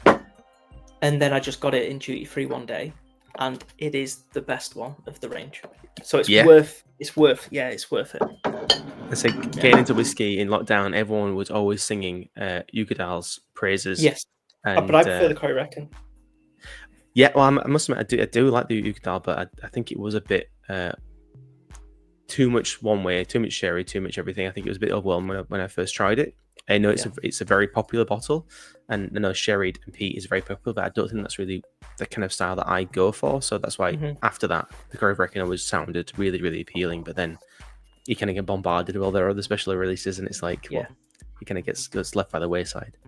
Yeah. I must admit, they came out with was it a PX earlier this year, like a couple of months ago, and it was non-age stated PX, same proof as the Anoa, but twice the price. So I was like, why would I go for that one? Yeah, no, fully agree. And as Alan said, the NFT Ardbeg is when it went too far. I agree. That's when they jumped the shark. That's when they kind of took this whole special releases topic of the moment and just, And we've got Helen saying 10-year-old Permashelf. Yeah, I fully agree. I'm clearly embracing my Miami Vice phrase. Yep, can't argue with that. It's who was the detective? Magnum PI. I used to get that a lot when I had the mustache. You need to bring back the Tom Selleck mustache. The thing is, I would love to, but I discovered taking my daughter to school, you would get more looks when you have a mustache. That's all I'll say.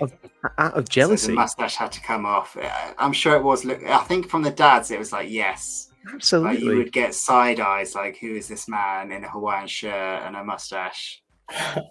But the thing is, you can't speedboat now, or have like ice cream or anything like that. Honestly, it's a real thing. Like it is a real 'cause I thing. think when but you had your mustache, I had the beard at the same time, and I was going through the same the long pain. one, yeah. Yeah. So did you also refer to yours as a flavour saver? Because that's what mine was. At the end of the night, I could relive the drams I had about 5 hours ago. Yeah. No, it had to go. I'm gonna have to live. I'm You living can't live vicariously with them, through can you you? guys. Mine's like white smoke. It's so fair. It just looks like it's floating haze around my face. It doesn't work. Good thing we had lockdown to try these things. Right, so we're going with I did the you same next, lockdown. Rob. I did nothing. Just let everything grow, hair and beard. Had to. And yeah, had to. I remember when I first saw your channel, and it was like the sweeped back hair, the long. Yeah. You've Yeah. embraced. I went the full for a lockdown samurai, look. not at the back. Like I had the man bun and everything. It was, yeah. Committed. Yeah. I've always grown this like fringe, so I cut my own hair because I am again that cheap. And I'll get to the point where my fringe would go from the top of my head down to my chin. And I used to play badminton a lot, so I had to wear like an Alice band just to stop it flopping in my face. Yeah. God, that hopefully no one screen captured that image I just gave. But we got Clit saying, "I have a full beard and eating soup is a massacre." Yeah. Yeah. It's painful. Do you have to You like can't choose do what it. soup as well? Like you couldn't go You- for what- tomato because that was staying. Yeah. No, you can't do any soup because it's just going to be on visible. You almost have to tilt your head back and enter it in a certain way with the spoon. It's This is really, I like how this conversation changed to facial hair. I can get on board with this. With my Bell's palsy, like soup is a challenge for me anyway because I can't quite close my mouth.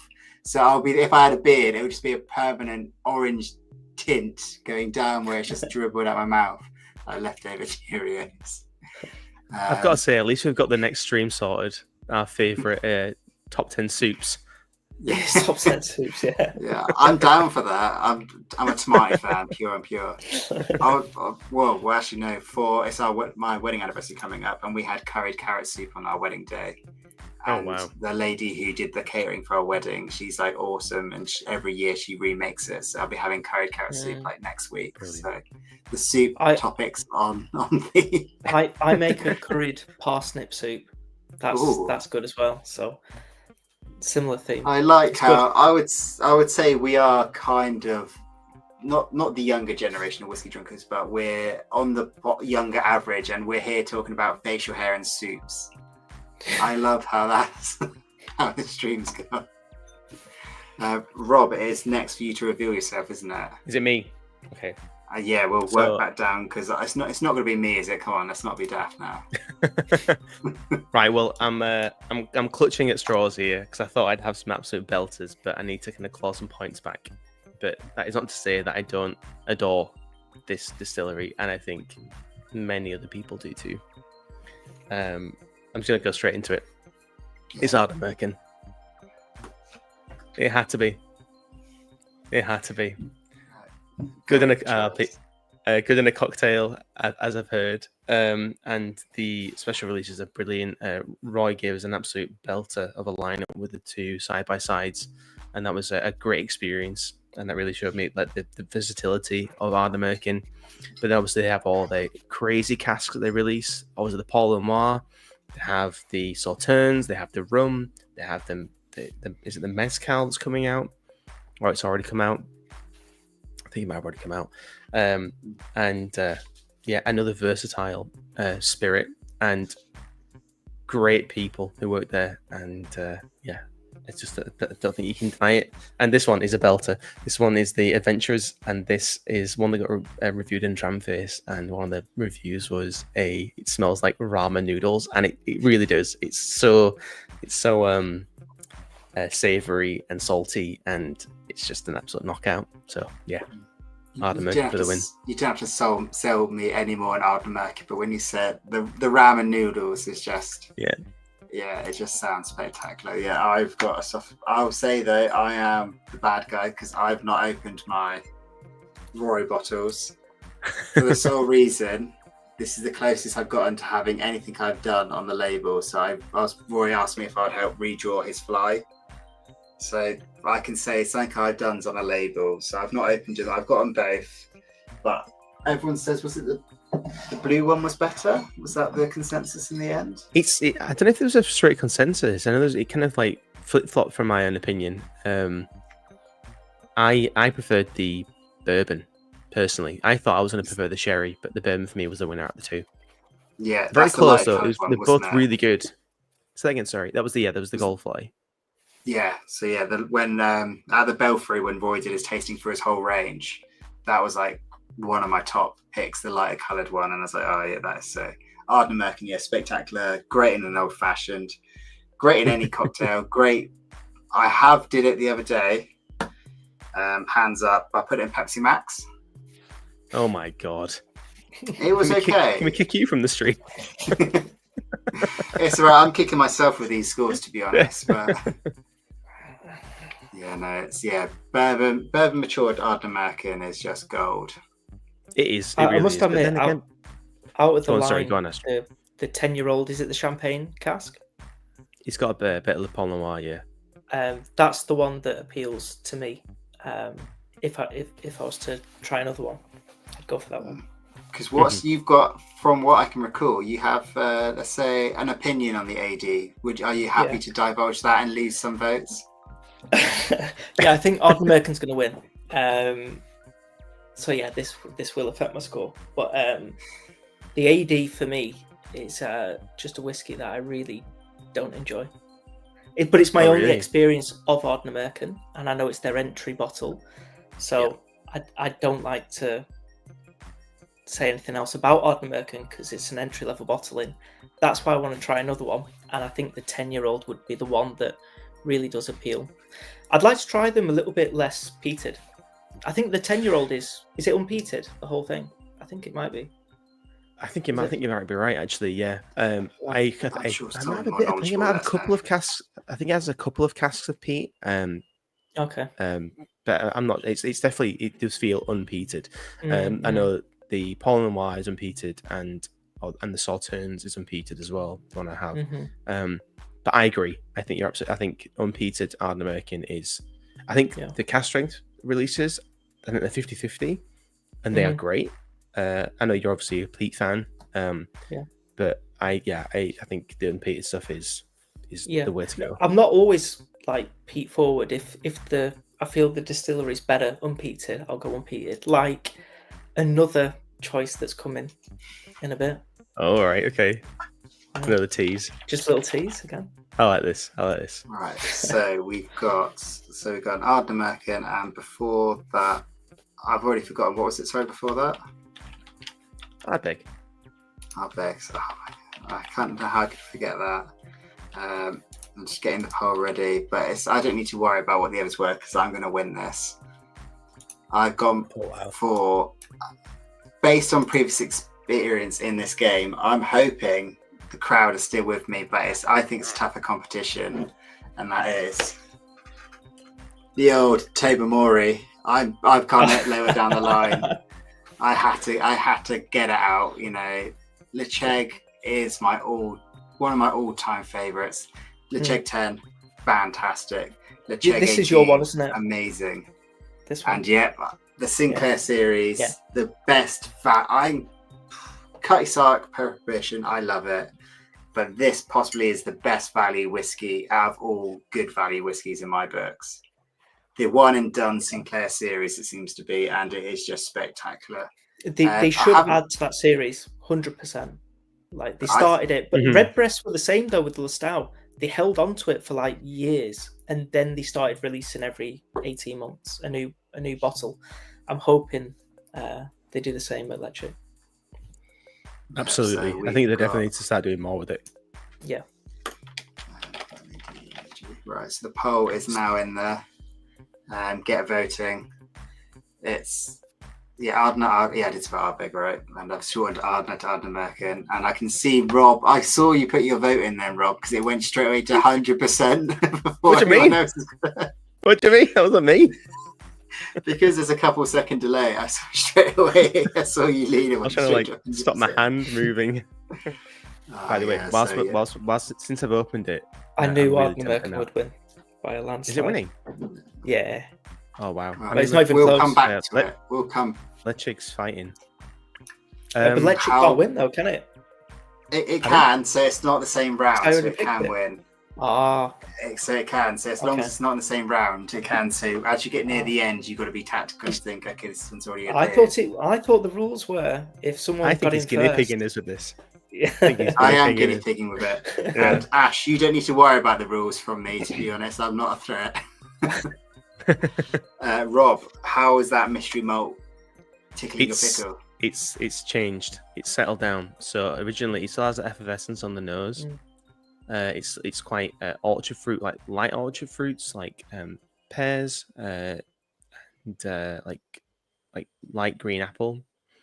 But it felt quite spirity on at first, and I don't know if my kind of palate's acclimatized to it more, but it's kind of like slowed down a little bit. It still is very effervescent. To me, I can't remember if the Glenwivis was in the series 2, and it was in series 1, but it feels like Glenwivis, I think, just because for me, the Glenwivis releases always smell like a mash tun, like a really when we went to Ardnahoe on Isla, we got to try the wash, and it the beer basically, and it was like pear cider. It was like really fizzy, really effervescent, really fruity, and again, I know it's normally quite a low ABV, so that's my guess. If it's even in series 2, but I might be completely wrong. It could be like the Nickneen or another Inchmarin. So yeah, do you want me to reveal it? If you're happy to, yeah. I'm happy to. I can't wait. This is killing me.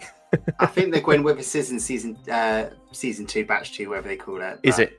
Well, I hope I'm right then, because it's one I do like. So let's go. Pressure's on. Okay, so it's a 17. Ooh.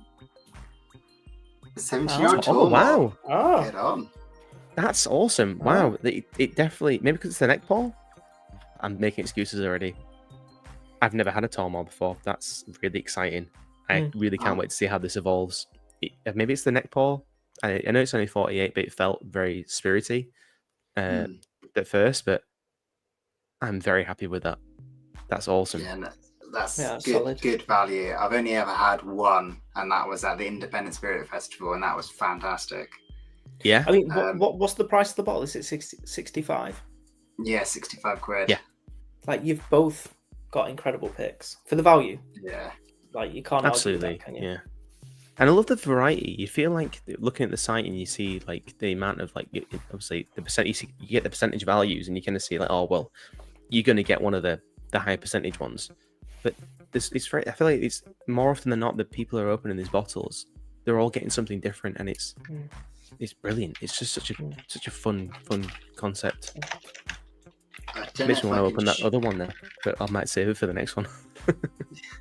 I don't think I can share the screen to show it. I'm trying, but it's not working. But yeah, so you have, if we do it, would it show me by chance? I can't find out where you do it. So yeah, the potential you have. So you got a 3% chance of getting an Ardbeg 16, a 12% chance of a Benromach 14-year-old PX Porter cask, 3% chance of Benromach 27 in a Rechar hogshead, 11% Kalila 11-year-old in a hogshead, 13% a Clynelish 9-year-old in a hogshead. That'd be good.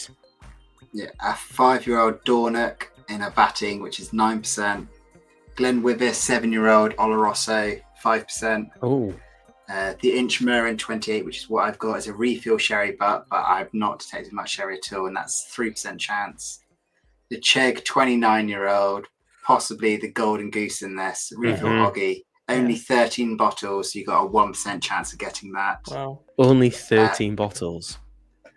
That's Lockley, crazy. 4-year-old, a refill ASB. Is that American? No. What's an ASB? I was going to say American single barrel? Could be. It's not like STR. I don't know. So that's 9% chance. The Nickneen 5-year-old SDR is a 9% chance. Torabeig 7-year-old is 11% chance. And then yours, Rob, only 155 bottles, a Tormore 17 Sauternes cask, 11%. Sauternes? Oh, that's amazing. I wonder if that's because of that's where I was getting all the fruit notes. I love a And Sauternes. we've got That's really fun. so we've got Alan saying is it a sherry, but it could be refill ASB, and Greg saying it's an American Standard barrel. American Standard barrel. Cool. So yeah, so there's some fair few good picks on there is. I don't know if you can recall that, I've got it in front of me, but is there anyone that would be your standout? I would love to try the Dornoch, but I would say the Torabeg 7 would be possibly, or Ardbeg 16. I think the Ardbeg for me, that would be if I had to pick, that would be mine. Definitely. Was there any that stood out to you, Ash, that would... Yeah, Ledaig. Imagine that again, a 29-year-old Ledaig for 65 quid. Unreal. Only 13 bottles, that's crazy. I know. You've got no chance of getting it. Imagine that. It'd be amazing, yeah. It would have been a good day. Oh, it would. So Kyle says, does that mean Thompson Bros had a barrel of Ledaig that only yielded 13 bottles, or that they blended the rest into fun projects?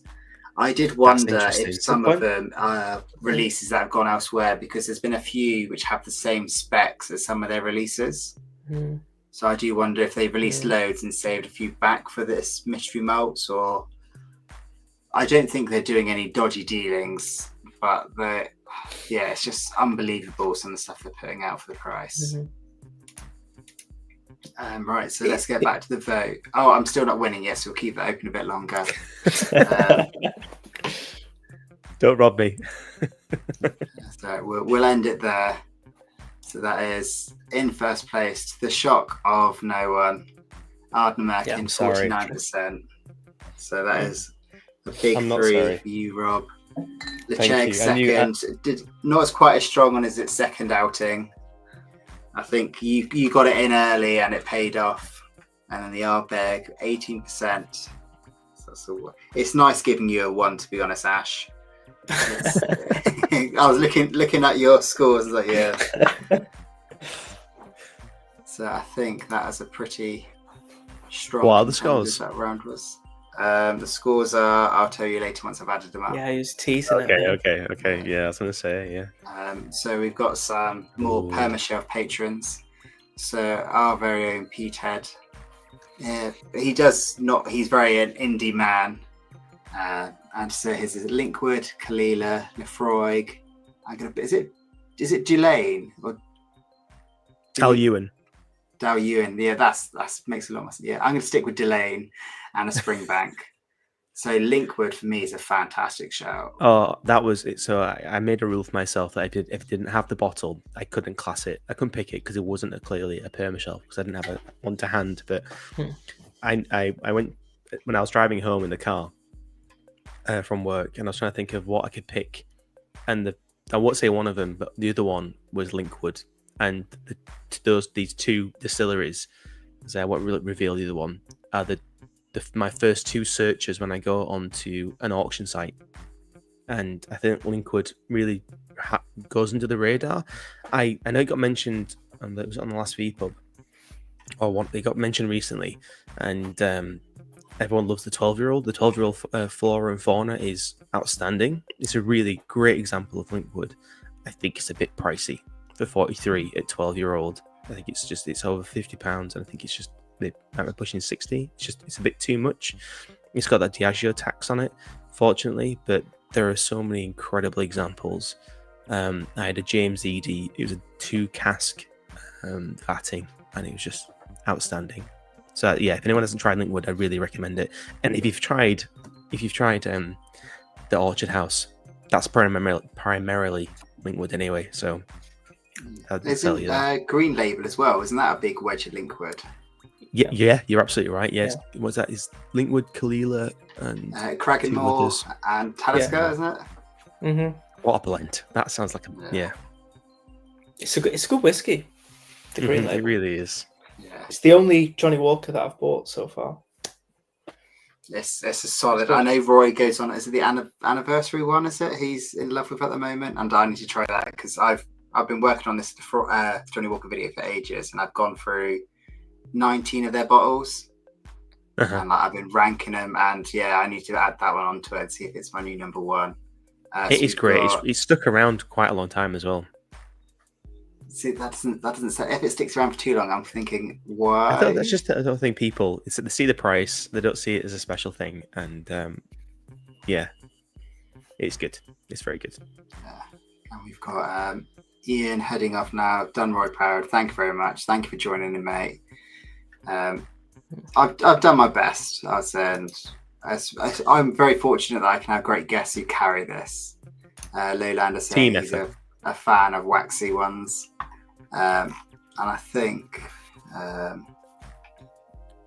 we've got Helen saying the 15-year-old I can't speak now. The 15-year-old green label never floated their boat. You rather have the 12 or the black label. That's a very out. That's almost as bomb dropping as yours been saying tonight, Rob. You can't go wrong with the black label. Whiskey and Wine Trails. So he's copied you of an Ardnamurchan. He's got an Aaron, which I'm surprised hasn't appeared yet. Benromach, Isla Rassi, Kilhoman, and he's done a bonus of Ardnahoe. I think if we did this 2 years down the line, I would expect to see a lot more Ardnahoe. Yeah. It is, yeah. Without a doubt. I tried the Balsa, was it the sherry finish? And yeah, I love their inaugural. I love is it Infinity Lock? Is it Infinity Lock? Infinity something? Mm-hmm. Infinite Lock. Whatever it is, that's the one. I'm glad you know. And yeah, all bangers. Right, are we ready for another quick round of Guess the Bottle? Let's go for it. Right, we're going to do speed round on this one. Okay, so as soon as you think you've got it, lock in if you're feeling confident. Are you ready? Not feeling confident. Yeah. Let's switch this around. There we go. Are you ready? Any guesses straight out of the bat? I've got one actually, but are you gonna lock in? Or are you gonna hold your water? No, definitely not. 100% no. Right, image. Number 2.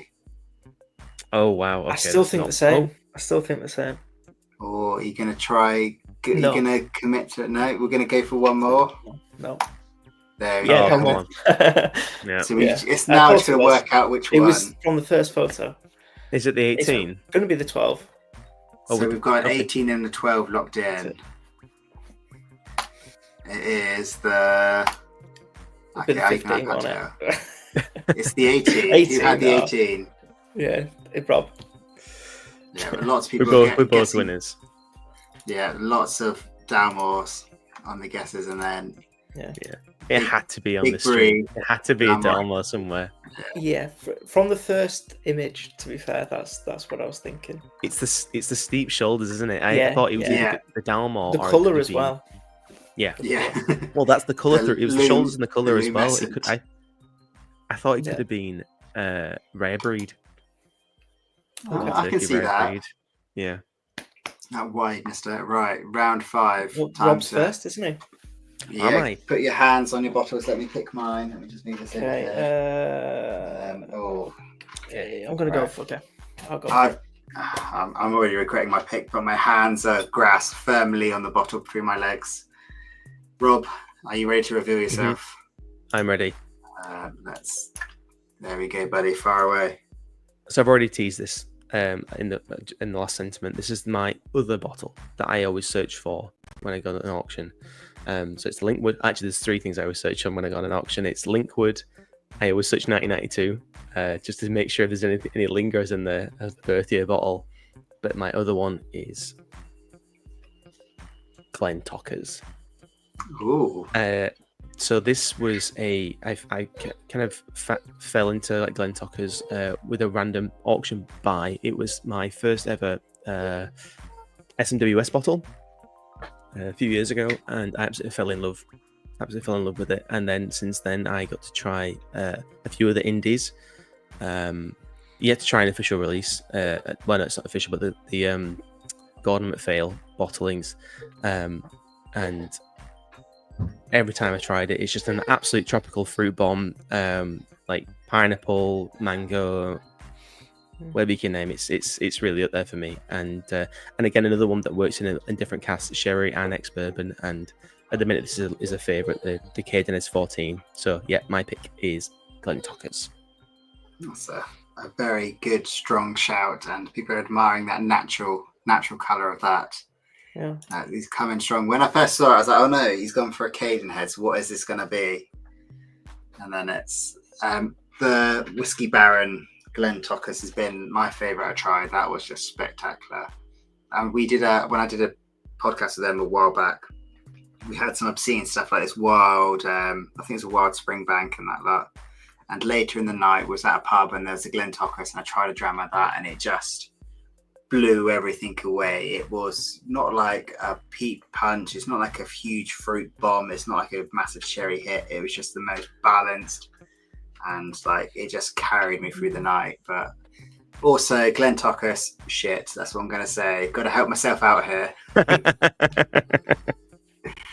Right, so that's a strong start. Ash, are you ready to take that on? It's you, Jeff, isn't it? That's it, me. Yeah. I'm so used to being last. I'm panicking now. Right, so I've gone. I should have actually put Fort into my pick, but again, I've just reached down and plucked. And that was a bottle we've only recently just seen, Ardnamurchan. So I'm clearly the copycat going on here, or I'm not strong enough to put my names down first. Ardnamurchan AD, an absolute staple Permashelf for me. The Midgie, the first release is fantastic. I can't wait to try the second Midgie release. It's connecting with enthusiasts. They care about what whiskey lovers think. They talk to whiskey lovers. They engage. They're like their social media team are fantastic. The whole team at Ardnamurchan are fantastic.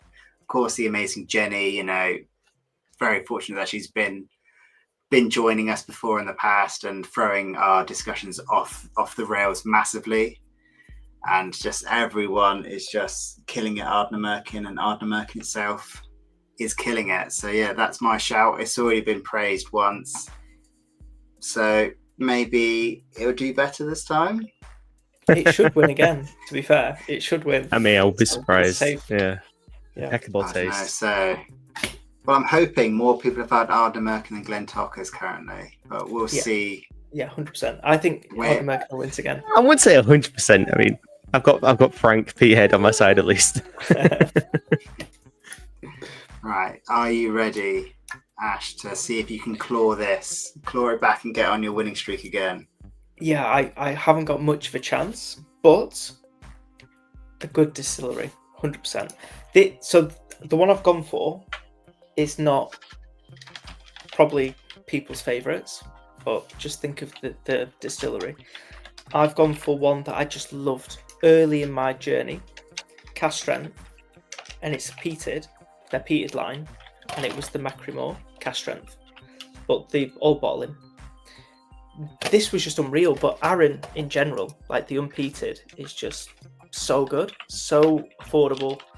It's just great stuff. Like, it's great whiskey.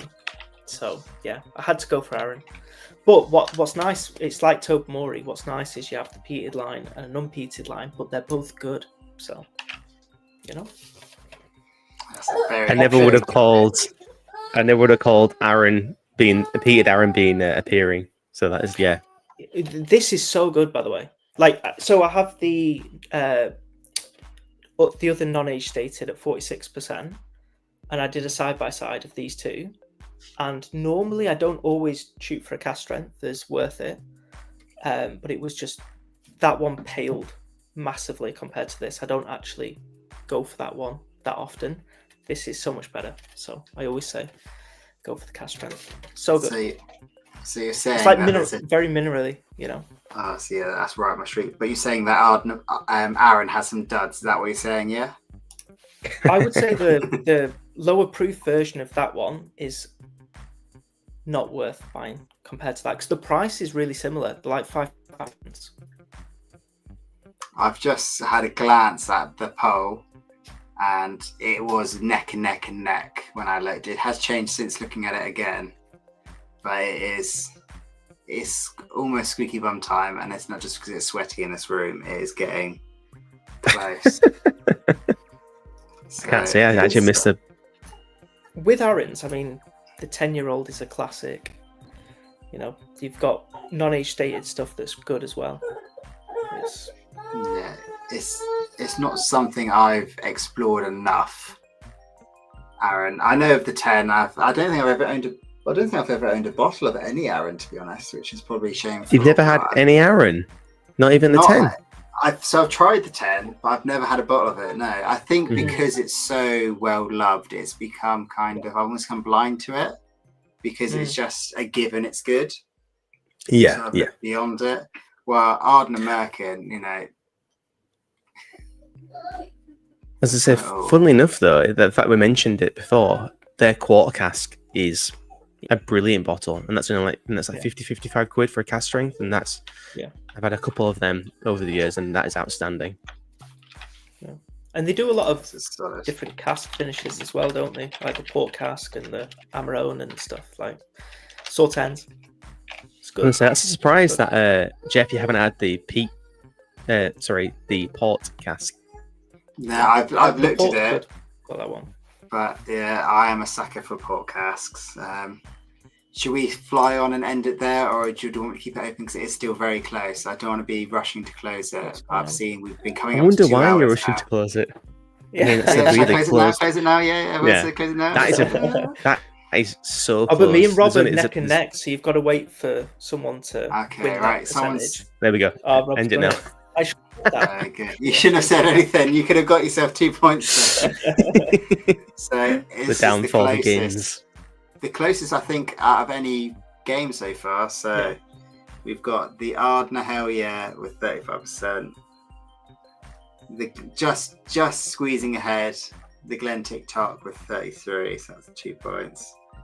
I'm not sure about these copycat distilleries that are coming in the later rounds. Right? Yeah. It's either they come in later or they're a 0 again. So that was round 5, wasn't it? So should we keep this train moving and should we jump straight in with round 6? Go for it. Definitely. Right, is everyone going to put their hands in their bottles? Yeah. Alright, I've got mine. Yeah. So was that me? Oh yeah, because I came with the Arden American copycat. Right. So I'm going to start strong with a bottle. Where's the right one? It was expecting you to be the winner there, Ash. It put you as big screen first. I'm going to talk about a new distillery, a distillery that's connecting with the right people and with most people, and it's just showing how good a new distillery can be. And that is the well-loved Glasgow Distillery. They're putting out triple distilled. They're putting out peated. They're putting out heavily peated. They're putting out the original, which is just a fruit bomb. This is the amazing cognac cask finish, lightly peated, smoky Werther's originals. It is like seeing your granddad in a pub. And every release, they've gotten some very new, exciting stuff coming out. They chat with us whiskey nerds. Seb and Libby are just like, they're like us, they are sad and over enthusiastic like we are about our whiskey, which is just amazing. They had 50 cl bottles and then they increased to 70 cl bottles without increasing the price, which is just unheard of. I think everyone loves the cask strength peated. That's like a staple for many now, and the fact they're so young and they're getting such a good place in the market. The distillery is awesome. They're now doing tours as well because they know us nerds want to see it. It's not just the great liquid they're putting out, but it's not just the great spirit they're putting out, it's the great spirit of the distillery. And with that, I have the original of the Glasgow, and the potential in that bottle flavor wise is so high. I love it, but it's just at the minute it's a little bit too youthful for me. I'd love to try that as an older expression in the future. I think it'd be amazing. The 10-year-old, I'm the same. Game changing. Wasn't to say, is that what you have there? No, I wasn't quick enough to get a bottle, but I had a sample of the 10-year-old, and I had to make a video about a sample because it was that mind blowing. I think I wish I had I was on a ban at that point, and I held firm, but I do regret not being able to at least try it, let alone buy it. But they have some absolute belters coming out, and ever since you mentioned it, Jeff, the I forget which cask it is now, but you've mentioned it a few times, and you said it's always been one of your favourites. Is it the that cognac? doesn't Yeah. narrow it down. Was it the Isla cask? No, I think it was the cognac. Was it cognac? Are you ever a fan of? Cognac cask is the one my favourite, Right. and then there's I think, also I think the yes.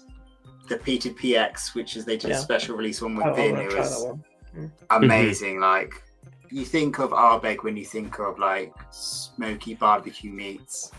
This takes the Bin's one he did, the peated PX, is literally just taking the juiciest barbecue ribs and just slathering it with more sauce and smoke. It's fantastic. Getting hungry. From the young releases are great. Masala is well loved. Is it a Sierra? The wine cask they just released, everyone's going mad about. Isla cask. If you look at Dram Face, nearly every release is a pretty glowing release. Yeah. I've had my time. I don't need to talk anymore about this amazing whiskey.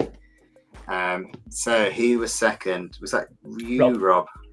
Is it me? Are you ready Okay. to release? I am very ready. Yeah. Fire away, So, thank you. So, I'll jump straight into it. Another English, why it works, Ooh, and I think this really specifically is another one that might pull on your heartstrings a little bit, Jeff. It's which one is it? The Double Oak Port.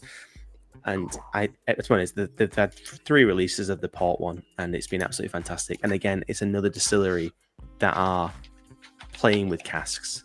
They're experimenting. There was actually released a post today that they were teasing another Calvados or a Calvados cask, and it's just I think they're just doing really really interesting things. They're really playing with the whiskey. They're really playing with the way they actually make the spirit with a special waters release. I just think they're doing some really interesting things, and they needed. It's right that they have been celebrated in the community. So yeah, why it works, Permashelf. definitely. Yeah, the English Whiskey Award winner, a double winner. Wireworks is fantastic. Cotswolds has a soft spot, but Wireworks could easily take it for me for English whiskey. The English whiskey pinnacle. Bourbon for me is my jam. Necessary Evil, and on Selfridges they had the fully matured port one for 39 quid, which I somehow was not fast enough to get. So yeah, it's a great shout. So I think there's some stiff competition here. So Ash, are you ready to? I am. You've dipped a bit, so are you ready to be the comeback kid? I did say I would. I was getting my strong ones out first. You peaked too early. Yeah. I had to get the points on the board. Well, we'll see. This could all change now. Are you ready to reveal yourself? 100%. So, this is another one where the core range is insane, but they do unpeated and peated. It's a common theme with me, as you could probably tell. I love distilleries that do both and do both well, but I have to say with this one, it's unpeated. It's just so good. And this whiskey here is one of my favorite whiskies. It's just it's so good, but not everyone's favorite. It's Bunnahabhain 12 cask strength. Budget wise, the Sharada £25 often available. It's just unreal. But yeah, Bunnahabhain for me, I love it. I love the way they add the sherry casks in, the saltiness, the coastal elements with the sweetness. It's just you just can't. That whiskey there, you can't beat. It's so good. Yeah, no, it's a very good shout, and for me, Stoisha is just unbelievable, and I think underrated massively. Absolutely, So, I think the Stoisha release of the 100 proof SV was pretty special too. I do wonder if Boone has had its day. It's like with Ardbeg, when I first got into whiskey, like 2019 was when I first started really diving in. 2018, 2019, and then everyone was raving about Boone at 12. It's your staple, and then it became the cask strength staple. By the way, yeah, I'm the same as you. 12 is my least favorite of the whole lineup, but the cask strength, it's so different for me personally. I just think it's elevated massively, but I would go Sharada over 12. Yeah. Personally. No, I'm 100%. I had the Boone at 12 as my first one when I was like new. I did have a rotten cork, which I don't think helped, but it just yeah. I've only had 2 corks ever pop. One was Bunnahabhain 12. Yeah, for me, Boona 12, and like a rotten mushroom it was when you pulled it out. Yeah. And it was, but the Strurada is spectacular. It's like almost chocolatey as well, and really cheap. You can get that occasionally under 30 quid. Yeah. Yeah, it's mad. And so the Whiskey Baron Stoischer is one of my all-time favorite peated whiskies. I think I've got 2 bottles of that. That's a Permashelf for me. I don't think it's available anymore, but that's definitely strong. But not that I'm helping my competition. So the poll is out there. I'm not saying anything. I haven't had a look yet. Oh yeah, I can see why. Though, isn't it? Like Gunnar is a staple. Yeah, It is. it's something that Undeniable. connects with the people and a stepping stone for many. I'm And what's surprised. I great thought is it would be it's closer. unheated. It's like you don't see much of that. So So we've got Another one that does both. Yeah, and I think it pays off to do both. Or you can pay off to do all 3 and you have a triple distilled as well, like Glasgow. But, so you've got Sean saying, like many of the cask strengths, the Boona cask strengths is passage, it improves hugely. I can imagine with that heat, that level of ABV, it's a bit spicy once it's released and aerates a bit and comes to life. Whiskey and Molly saying outside Boona 12 you don't buy it. So the 12 and is it Moyne? They're your safe bets and you don't go beyond them. I've always wanted to try, was it the 18 that people said was spectacular, but that's like silly money. Yeah. And the 21. I got to try that at Glasgow and that was insane. Yeah, I'd love to try the 18, but I think it's better than the Talisker. It's about 120, 130, whereas Talisker's like 180. But Talisker's silly. Yeah. I can't imagine we're going to see Talisker in the final round, but you never know. Let's not rule it out. And so you got lots of fans of the Boona, and then you've also got Wireworks. They are doing great things. They're passionate. They're fantastic. I did have the hat in here. I did, but my daughter's taking a liking to that one, and I think it's somewhere outside in the garden. The merch hat. Yeah, it looks amazing. Yeah. Not that we're that side we involve in merch, but it looks spectacular. I'd say White Peak and Port of Leaf Distillery, the new one, newish one in Scotland. They have the coolest merch. So it's agree. pretty. Did you want me to end that now? I've don't not think it's going checked to get any it. better. I think it's staying Nice one. same. Yeah, we'll end that one. Nice. yeah. I didn't know. think I didn't check it. I'd given up. Consistently, Boona had been top, I think, from the get-go, and it's been close, I think, between me and you, Rob. But I don't know if you've ever taken me, but I'm only assuming that's because not as many people have tried Wireworks. Yeah, I'm one. I hope people can. I've not tried many English at all. I said to Jeff last year, actually, I'd work on it this year, and I just haven't got around to it, but I need to. Definitely need to. There's a lot of choice. There's a lot of different. I think it's difficult to kind of like. I think the bourbon cask is a great one to pick, and all ego. But obviously, they do a lot of small batch stuff like Glasgow, and I think they obviously got the Virgin Oak, the Carduro, and the bourbon is now core. It's classified as core. They're actually doing those more frequently. So I think if you find it, get the bourbon definitely. Yeah, I think. Cotswolds is probably your safest pick with English whiskey in terms of consistently good.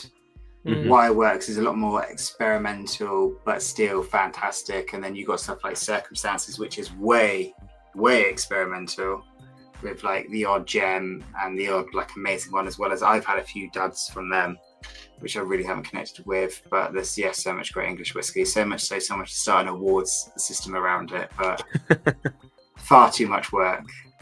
Justified. So that's pretty close. So I think the next slide is we've put our stuff out there quite a lot. We've still got one more round. Is there a final round?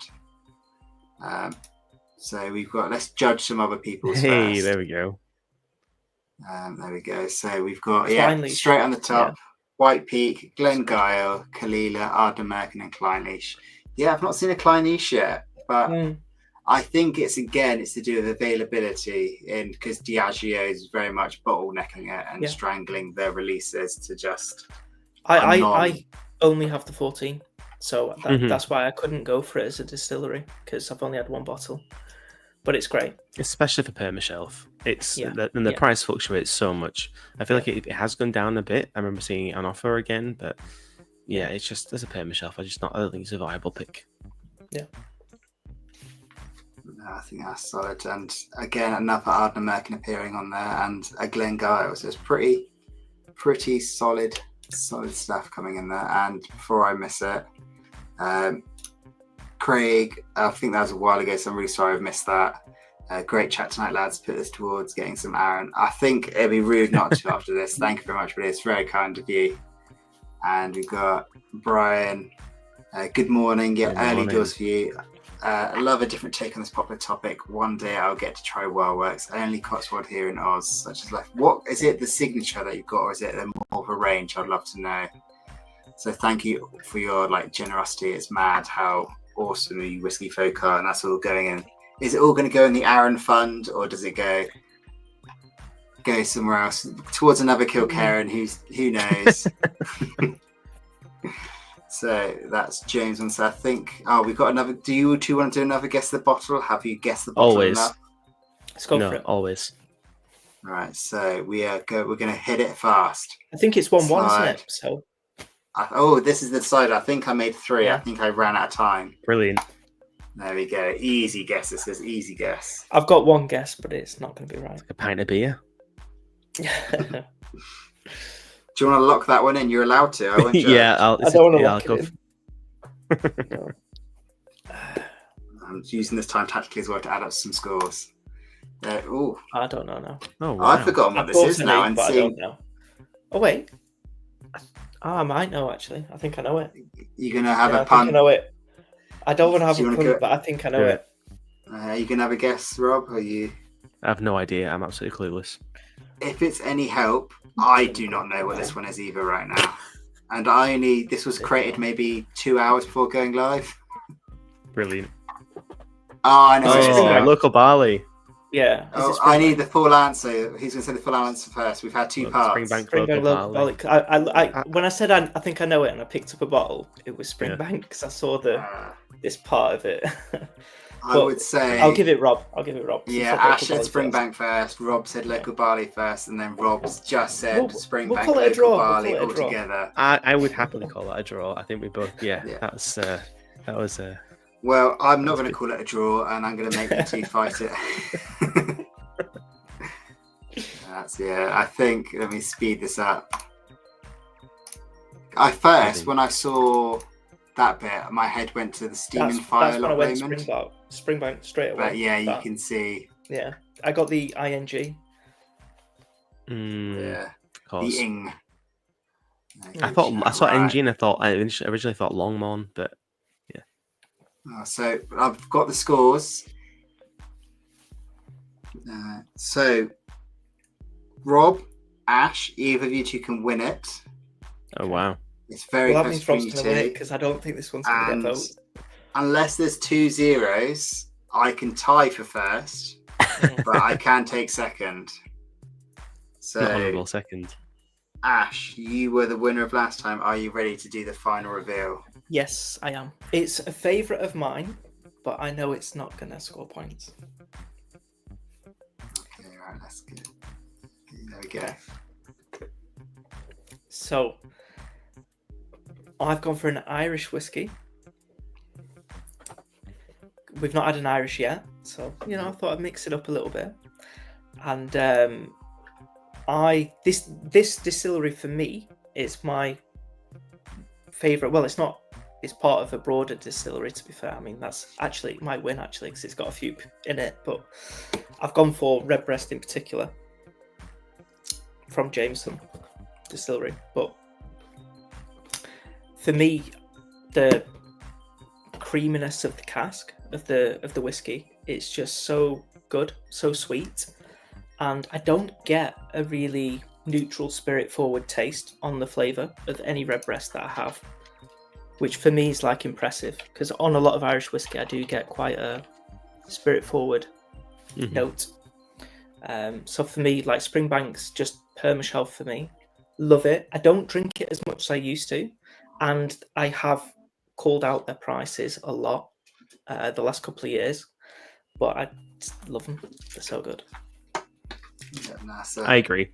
I actually was thinking about Redbreast. I was trying to go through my collection and think about what was on there, and Redbreast was a consideration. I think a Middleton, pricing thing. They do the spots as well as Jameson. course. So like they've got so much on offer. So it's like a huge distillery, to be fair. it's like half of our all something for Irish everyone. whiskey. Yeah. And also I lived in Cork for 3 years. So Oh, wow. right next to this. So yeah. So will the Irish man pip it to the top? Next, who came second? Oh, I came second, which is a shock to me. Right, are you ready for my final pick? And I don't think it's going to do well. Once again, no points for me copying, but I'll get points when I win it, and that is going for I knew you'd go for a for it. laugh. Yeah, the laugh needs to be in there. I love the 10 Sherry Oak so much. It's so good. But this is my latest one, my absolute bargain, the Freud 10 cash strength. I got this, I think it worked out like 48% off. Wow. And it is just, I've only had 2 pours from it, and both times it has slapped me around in the best way. It really has just spanked me and then some. It's just... There we go. It somehow manages... Lefroy, obviously they got the 10. It's 40% here in the UK. It's a bit of a dud. We all know that, but it's still a great gateway for so many people. It's good enough for the king. It's good enough for you. It's good enough for me. But once you get past that, quarter cask, fantastic value. I don't need to sell it. It's already been sold tonight. But cash strength, it's going to show you a whole new world. The law, it is one of the best out of all the non-age statement premiums. So you've got like the law, you've got the Signet, you've got all the blue label, all the fancy, more premium stuff. Law for me is the winner, and it's just you get a bit of land every time you buy a bottle. So do I need to sell it any more than that? So my pick, my Permashelf is I'll always have that medicinal cleaning project, just dirty, so unique, fish delight. So unique. Yeah, there's nothing like it. Yeah, and that's why it's a shelf staple for me. Thank you. It's well deserved. It's a brilliant bottle. It's iconic and it's so unique. Can't deny it. But for me, the sherry and the peat, it's not a combination I can deal with, unfortunately. But that's something that I do want to add. When it comes to Laphroaig, when they do sherry in their whiskey, it's so cask dominant, like it's so intense with the sherry. I actually prefer sherried Arbegs and bourbon Laphroaigs, but I love sherried Laphroaigs as well, but that's just my preference with it. So that's why I go for this one. Because Laphroaig is such a clean peat. While it's somehow dirty, it has that clean, crisp green apples and smoke, and it's the sherry oak for me is fantastic. Though I do love that. And the price of it has dropped loads since it came out a couple of years ago. Massively. It's like £45 an offer and stuff. I saw it for 42, and I'm like, I've just finished off a bottle. I've got one bottle still in the tube, and then do I need another bottle? Yeah, so I didn't get it, but it's like 10 years. The dream. Thank you for joining me on this one, Ash. I needed that. I'm sacrificing points now. Yeah, you've accepted I'm not a threat, so you're buttering me up. I've got to say, especially if it's a Permashelf bottle, it's justified that you get a backup at least. It's got to be done, right? Are you ready, Rob? Take this to the win. I think it's low hanging fruit, to be honest. But it was one of the first bottles I picked when I was thinking of my lineup, and it's another distillery that is doing everything, and it's doing it at such a high level. And it's also doing it for whiskey fans as well as like mass market, and the balance is just super special. This one is I've got 3 of bottles of them. I don't have a very big shelf. It's very much a 1 in 1 out system, but I have more of this distillery than any other I have open, and it is Loch Lomond. I feel like it is low hanging fruit, and I feel like it's a lot of people that will agree this is definitely a worthy Permashelf distillery. We all love Michael Henry. We all love the whiskey he's making. We all love the fact they're releasing whiskies at such a high quality and such a massive variety. And I just don't think you can deny it. And especially with these releases, should I say, distillery editions, the value is just outstanding, and it's hard to pass up. I will be honest, actually, my other option that I was toying with as my 7th bottle was going to be his sister distillery, which is Glen Scotia, which is another favourite. But I feel like I've already covered enough. There was enough Campbelltown as it is. So yeah, my pick is Loch Lomond. No, that's a great tactical pick within the range. We've discussed range a few times, but yeah, Loch Lomond has it all, and it shows the thumbprint of Michael Henry is just because everything's getting better and better with Loch Lomond. That old Inchmere, so what's that, 1980s would that be for a 28-year-old? 1990s? I don't 90s. know.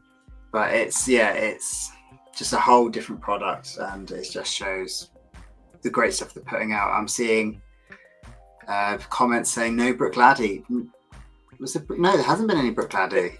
I would have gone for it if I could afford an Octomore and liked it. Yeah, I've only had the Port Charlotte and the unpeated Laddie, so yeah. I couldn't go for it. But I have to say, Jeff, your things in the votes, Red Best, Laughing to the Bank. I mean, how do you come up with that? It's just class. Well, I'll also like to say as well, I enjoyed. You should have put. I think you sacrificed points from me because you could have put Middleton. That is true. It's because you had Redbreast in your hand, is what I went for. I know. Yeah, that's true. Yeah. So Tactics, the Redbreast does include. I need all the help I can. Okay. All the spots, all the Jamesons, everything. Powers. Powers. Yeah, Powers is a great shout. The John Lane. Yeah. This is where we see the Red Best right at the top now. It's a real powerhouse distillery, isn't it? And it's the king of hot still, and it really needs it really deserves its place. Yeah. I love Redbreast. And Method of Madness as well. I forgot about that. Oh, of course. Yeah, micro distillery. Yeah, the really wild. cool I think I had a chestnut cast from them, which was just amazing. Yeah. It's like, what is this? I know you both have gone for the range, the Loch Lomond range and the Middleton range is both. Actually, that's very true. Yeah, the big hitters. Well, I've just gone for my little smoke tunnel. But was there any bottles like distilleries that you had to drop off? So Lochley was very close in my list. Benromach was very close in my list. Yeah, honestly, for me, no. These are my 7. Oh, so you're 7 and strong. You had yours. Yeah. I had 2. Well, I already had my 3 because I was going to do a video on it literally tomorrow. So I just added 4 more. But these are my next 4 that I've added. So yeah. Sorry, I had 3. So obviously I had the Glen Scotia. I actually did pull this down from the shelf. The Brookladdy. The Bear Barrel is particularly my favourite, but the Classic Laddie is unreal. And then obviously Port Charlotte. Obviously you can't deny it. It's an Octomore. It's I know that again, best of both worlds, getting peat and unpeated, but also as a wild card. And I didn't pick it because it's not always been a Permashelf, but it's in recent years it's become more and more, especially at this time of year. I'm picking it more and more, and it's Wild Turkey. Yeah. I think Wild Turkey. I used to be a diehard Buffalo Trace fan. Even like I got the kosher series, the kosher bottles we can get. Fortunately, we can get a lot in the UK, a really good price. Yeah. But after deep diving into Wild Turkey and being fortunate to get a Russell's Reserve, honestly that it's. I really want to try Russell's Reserve. Yeah. Red Breed for me is my favourite bourbon that I've had yet. I've still not beaten it. You can't beat it. It's I do really like. I like giving it blind actually. The Jack Daniels. That's a really great value cask strength bourbon. The Jack Daniels barrel select or barrel proof. But yeah, I'll get some sent over to you as a sample because you need to. I feel like it's hard to get a hold of in the UK, so I've I'll not send seen you a it sample. anywhere. I've not seen it anywhere. Yeah, I've hunted for it before and not seen it anywhere accessible in the UK.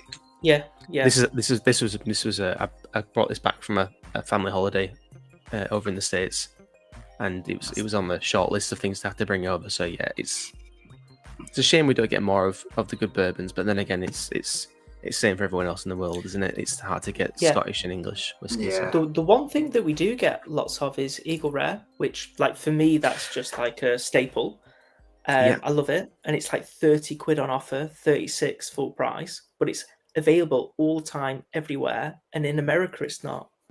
Yeah, it's crazy, it's mad. Like, so that's the one thing that we get. So, like, we get done on the Buffalo Trace standard at 40%. Yes. But we get Eagle Rare, and that's just amazing. Like, I love it. Eagle Rare is fantastic, bourbons. and it's in our supermarkets. Like, you can see it on the shelf in Tesco, and it's like, oh, what? This is hard to come by. Eagle Rare is spectacular. Mm-hmm. I don't know if it's always available, but if you're lucky, you can get the 45. It's only a half bottle of 45% of Buffalo Trace online. And I picked it up from Amazon before, so if you keep an eye out, it is somewhere in the country at some points of the year. But I'd love to try that and compare it to Eagle Rare and just see the extra age and see the difference. Yeah. Mm-hmm. Well, I was going to end the poll. I wish I picked it now, but I was going to pick. Because with Wild Turkey for me, the 101 and the 81. They weren't enough to sway it, but Rare Breed's my favourite bourbon, so that's why I didn't go for it. And then I was going to go Buffalo Trace, because I think the Sazerac's decent. Buffalo Trace you can get for £17 on offer, and Eagle Rare is one of my favourites. But I just went for a Scotch instead, to be fair. If you haven't tried, and other people in the UK, we have it available, and again, it's one of those things. Is that the kosher? For some reason, the kosher series. There's the rye recipe, and the wheat, and the wheat apparently is the same recipe as I forget the names now, but it's one of the popular ones. One of the bourbon, the Buffalo Trace releases. He's just seen the voting, so he's just gone to get his phone to vote. I think that's no, you're giving me. I've totally forgot what I've got. That's the crazy thing. I didn't expect us to go down the there it is. Sorry, E.H. Taylor. There we go. Yeah. No, I forgot. I should have gone Buffalo Trace, to be fair. Yeah. But I really wanted to pick up the wheat kosher that you mentioned. If you can get it, it's really good. I've only tried the rye recipe and the wheat was my pick. Speaking of wheat, have you tried Weller's? I've been very impressed by that. I've tried. I haven't, but I've noticed that's kind of appeared all of a sudden. Yeah. For like 40 quid. 40 quid, really? Yeah, it's literally in the past week or so. Okay, wow, okay. I don't know if it's like a tariff thing or something, but yeah, it seems some good things seem to be popping up. There is this side of the pond. There's 70 CL bottles as well, so the official UK releases rather than Americans. Unless no, they did change that law, didn't they? It doesn't have to be 75 anymore. But yeah. It's great. It's great to see, and it's Angel's Envy I've always enjoyed, and Whistle Pig as well. Like down the bourbon route, there is some spectacular stuff to try. I'm just kind of kicking the can down the road to wait because there's a current tie going on. The ties. Oh no, it has gone back. I've lost now. There you go. Let's stop it. It just went and then it came back. I was just waiting for the tie to end. So that was a pretty close one. Oh, it's not showing. There we go. So yeah, sorry, I feel like it was low hanging fruit. Yeah, Loch Lomore with 40. So I told you I'd drop points towards the end. Well, you did the round before. You did come back. So let me do this. So what I'll do while I'm doing the maths is what's next. Let's find out. So next is a quiz. So that means I've got to do more maths. Let me just quickly work this out. So I should have done that when he's having the bourbon talk. So if you had to pick one non-Scotch, and 1 non-bourbon. So a world whiskey. So not Scotch, not English. No, do we include English? Yeah, No, we easy. do not Scotch, Easy. not English, not Irish, not bourbon. Yeah. So a world Oh, whiskey. What one okay. would be on your shelf? I was going to go Wow, for an that's Irish. Yeah. Honestly, Really so easy. the one area that I am so understocked in, I don't have many at all. I think I've had 5 world whiskies that aren't Irish or American or Canadian. So it's for me. I've been very impressed by Storning, but I think it would be Millstone would be my pick. Millstone, of course. So their peated PX is pretty well loved. It seems to be. I've had an amazing release from Boutique Whiskey Company from them. Or would anyone go Japanese whiskey? I was going to say Japanese. My Japanese was horrific, but I've only had one. But it was. What one was that one? Awful. Do you know? It's not even available because I've put it right at the back of my shelves, so I won't be able to grab Been it. banished. I did a review on it, so it's on my channel, but it was like Kizuna or something. Honestly, it's a blend, and it's really not good. So yeah, I would go for mine, although I've not had many. Paul John. It was a Paul John. That's a good shout. I can't remember which one, but it was all ex-bourbon cask. It was quite nice. My instinct was going to be an Indian. It was going to be India Trini. That was like my gut. Yeah. But I think Japanese would definitely have to beat it to the punch and be a Yoichi or a From the Barrel. Yeah, because that is another belter of a budget whiskey. Yeah, as well. Nika from the Barrel that's a Permashelf for me. That one. Absolutely. Especially when you can grab it for like 32 quid. I didn't get on with it. I didn't. No. Maybe it's just my thing. But You're not a Ben Nevis fan. Do you know? I've never tried a Ben Nevis. I really want to. Because isn't a lot of Nika from the Barrel Ben Nevis? Used to be. It used to be. I don't know if it's. They got their wrists The laws slapped. are coming now, isn't it? Yeah. I'm just looking at the Kayasuku one that you did a that's Baines it. versus a Kiyasuku. Yeah. It's not even one I've seen. I know there's like that. Yamazaki I've had has been amazing. Hibinki, the Hibinki Harmony, spectacular. I'd love to try that one. I would offer you some, but this is actually not Hibinki anymore. This is now my dreg spot. Yes. Of course. Because it's too nice to get rid of. So I don't even know what's in there anymore. And last time I tried from it was pretty. It smells quite nice actually. Last time there was something that was like, I don't know if it was gone off or if it was because it was too low liquid number, like too low liquid in there, so too much air got to it.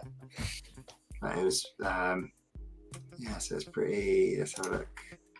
So what was meant to say? How has that been 2 years already? Oh, is that from becoming? Yeah, grateful for you being a channel member for 2 years, 24 months, a great number. Yeah, it's wild. I need to update the little, you can't see it on here, that's a shame, the little icons, because I think after 2 years it doesn't show any different ones, or after a year it doesn't show any different ones. YouTube doesn't like me. The YouTube member system is not fun to play with. It really doesn't like me. Lowlander saying the Amaret Fusion, that's been on my wish list for a long time because everyone raved about it. India is such an interesting area for whiskey that I just want to check out so much more of. Because, like, say, Amrut, but Paul John's great. But there was what did you say, Rob? It was the injury Trini, the triple was that is the cheese bomb. belter. Yeah. Yes, I do love it. I do love a cheesy whiskey. I was going to say, because you had the beer barley earlier, and I remember when we were at the Glasgow Whiskey Festival, and I'm pretty sure I just had a Plowman's when I went to that stand. That it was so, just so cheesy. I remember walking away with the dram and being like, am I chewing this cheddar right now? It's that and even last year with the 18, we got a chance to try the 18-year-old, and that to me was a massive cheese bomb, as well as a soft spot for the old 11-year-old Bladnicks. That was like just like liquid Parmesan cheese. It's just fantastic stuff. Again, I think I just really like off notes. I really like the kind of weird, funky whiskies. You're into the peculiarities. Yes, and absolutely. The more we've spoken, the more I've been looking over at my list and thinking, what would I bump off for Brook Laddie? Because the classic Laddie at the beginning I didn't get on with, but now I've returned to it. I'm falling for it, and then everything else they do. I think like Octomore, I still need to get the Dram Full one I tried at the Independent Spirits Festival. Ever since becoming a dad, I've definitely become more emotional, and I think I could have cried having that whiskey leaving the festival. It was so good. That's brilliant. Like, I don't even remember walking back to the tram. I'm just sure I floated the rest away with it still in the last drops in my glass.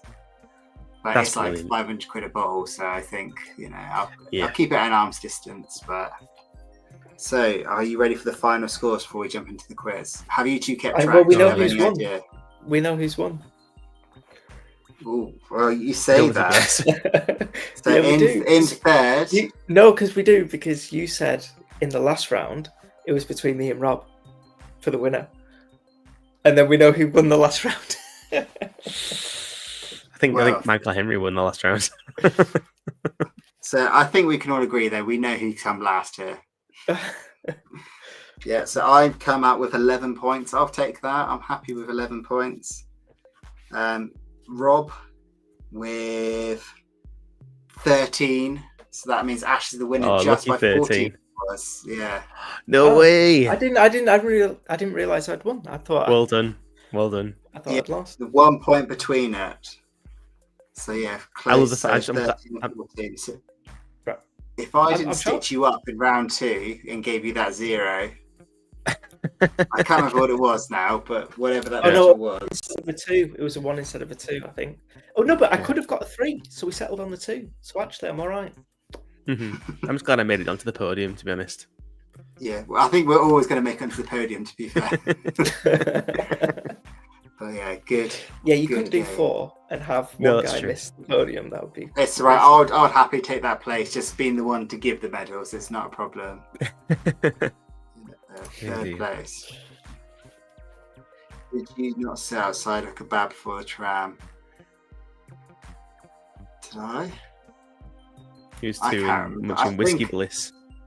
I think I did. I haven't. Yeah, I must have had a kebab because I love kebabs and I never get them at home because there's no kebab place near me. That's the downside of living deep in the countryside. I've got to travel. I don't know, like 25 minutes to a place that sells a kebab, maybe. For all these luxury foods. Yeah. And because my wife's not interested in that either, so she's very much just like, no, a burger. So yeah, it doesn't exist on her. So I might have had a kebab. I remember walking to the tram. It was with Graham and I think someone else. But yeah, that dram carried me. That Dram Full Octomore just carried me home.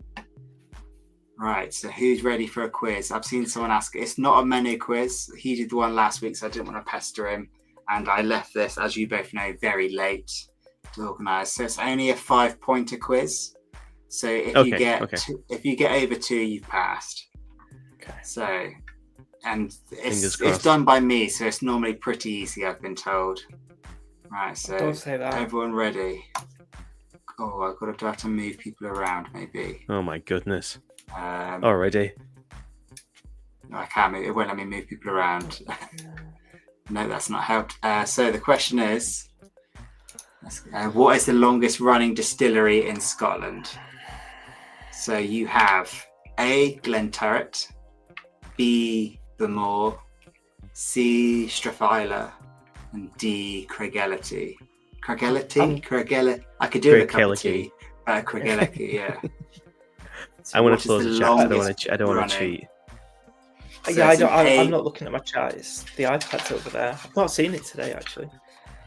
But I saw you push red breast in the boat very quickly, Ash. I pushed the boats, but I can't keep up with the chat on the side because it's a small screen. I would have to take a guess. Okay, so do you have a piece of paper you can both write on to put your scores down? I'm thoroughly unprepared. I'm sorry. use No, my that's phone. fine. I'll Just use throw my them out at me. So we've got All right. Ash is an Hey, A. What I'll go are you for going it. for, Rob? I was going to go for Glenturret. That would be my guess. Yeah. So they've both gone for A. They do market themselves as the oldest distillery. So the answers are A, B, or C. So this is a nice, easy start. Because some of them closed briefly, and so Glenturret and Bamore closed briefly. Strathisla is the only one that's been running the lot like continuously, but in terms of running time, those three are apparently the same. That's So fascinating. if you I had selected no idea. Craigellachie, That's you didn't great. get a point. If you selected any of them, you get one. So I've started off kind. That's brilliant. And then, so question 2, which is not a lowland distillery? Again, I feel like I've been easy. So you have A, Glengoyne, B, Rosebank, C, Glenkinchie, and D, Bladnoch. And if you look on a map, it's quite questionable. Mm-hmm. Well, I've got 2 of them. So. Right, so which is not? So the chat's, I think they're pretty certain on what it is. Mm-hmm. Are you both happy with your guesses? I know. I'm not. But I'm just going to say B as a guess. So what are you going to go for, Ash? I'll go friendly and go A because I know it's not the bottom 2. Yeah, so it's. I was going to say I know it's Glenkinchie and Bladnoch, definitely not, and I feel like Glengoyne is. I don't know. I'm terrible at regions. So yeah, just over the line you have Glengoyne A. Yeah, well done. so it's. Thanks, Rob. Not, I just went for the other one. Somehow. To be friendly. And Brilliant. I think it's more borderline marketing. They say it's not a lowland, even though it's Close. On a map wise, it could easily be a lowland. So it's a slightly tricky one, that was. So we're going for a classic. Is it a Speyside? And Finally brought it back. Yeah. I've been to be honest, I'm still waiting for Roy to send me my sniper coins he owes me. I'm waiting for 2 from like 5 years ago now. So Glendronach, Glenkeith, Glengeary, or Glenwithus. Which one is the Speyside? Which one is the Speyside? Yeah, is it a space? Yes. Right, okay. Or is it which one's not a Speyside? I thought it was not, I must admit. I thought it would be not. But... It's not. So now I'm confused. But... It's because I just typed, is it a Speyside? Wait there. I know which one's the answer, but I'm not sure. Just changing the rules again. Just guinea pigs. That's right. I know which one's the one to select. So you want to I know which on a one bottle is a that I have, space? it says Highland, not Speyside, which always surprises me. Okay, so which one is a Speyside? So the wording in the question's pants, but the question is it a Speyside? So you select the Speyside. Mm-hmm. So have you got your guesses in for which one is a Speyside? Yeah. I completely missed what Ash just said, so I'm completely blind. He just gave something away and I missed it.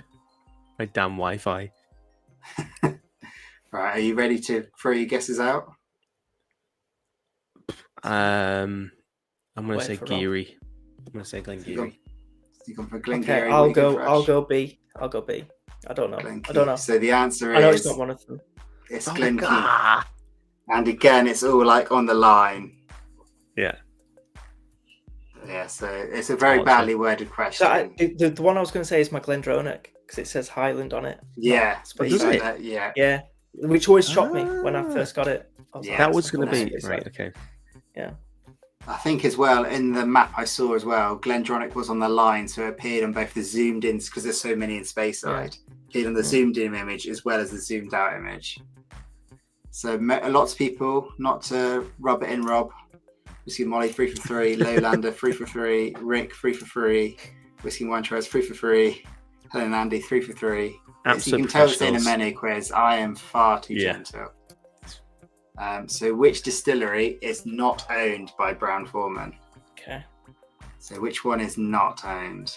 So you have Benromach, Woodford Reserve, Ardmore, and Slane. So I've gone a bit global. And which one is not owned? It's between two. Yeah, it's between. I know two definitely. Oh, it's between two. I'm gonna guess C. Going for a C. I was going to go C, but I'll be Well, you- friendly again because I was friendly. The Well, last it's time, working but out not well lucky. for you, it is. I know. Yeah, so it I'll is. go. But I think this is Brown-Forman. I want to match Rob, but I'll be for the. Do it. Don't be. Go on. I'll go C then. I'll go C. So 2 C's. Yeah, it's Hey. Ardmore. Ardmore's the one that's not owned by Brown-Forman, and yeah, most people. Seeming like a very easy quiz. This is looking at the chat. People are just experts. It's unbelievable till we how make it. good they are. Yeah. So this is a grey area. This one. I've got no chance on So this. I had to check this multiple times. I even got ChatGPT to run it past me as well because I've seen different things said, but I'm pretty sure it's correct. And that is which distillery opened first. So you have Ardnahoe, Lockleigh, Lag, and Torabhaig. Which one opened first? Oh my god. Okay, I think it's between two again. They're all technically new distilleries still, I would say. But which one it's opened? between I think two. they're all under 10. No, they're not under 10. Are they all under 10? Do you know what? I'm going to go, because I know there's been a release that's older than the other one. So I'm just going to go for both them. I'm going to go for D. I was going to go for D too. Nice, we've got...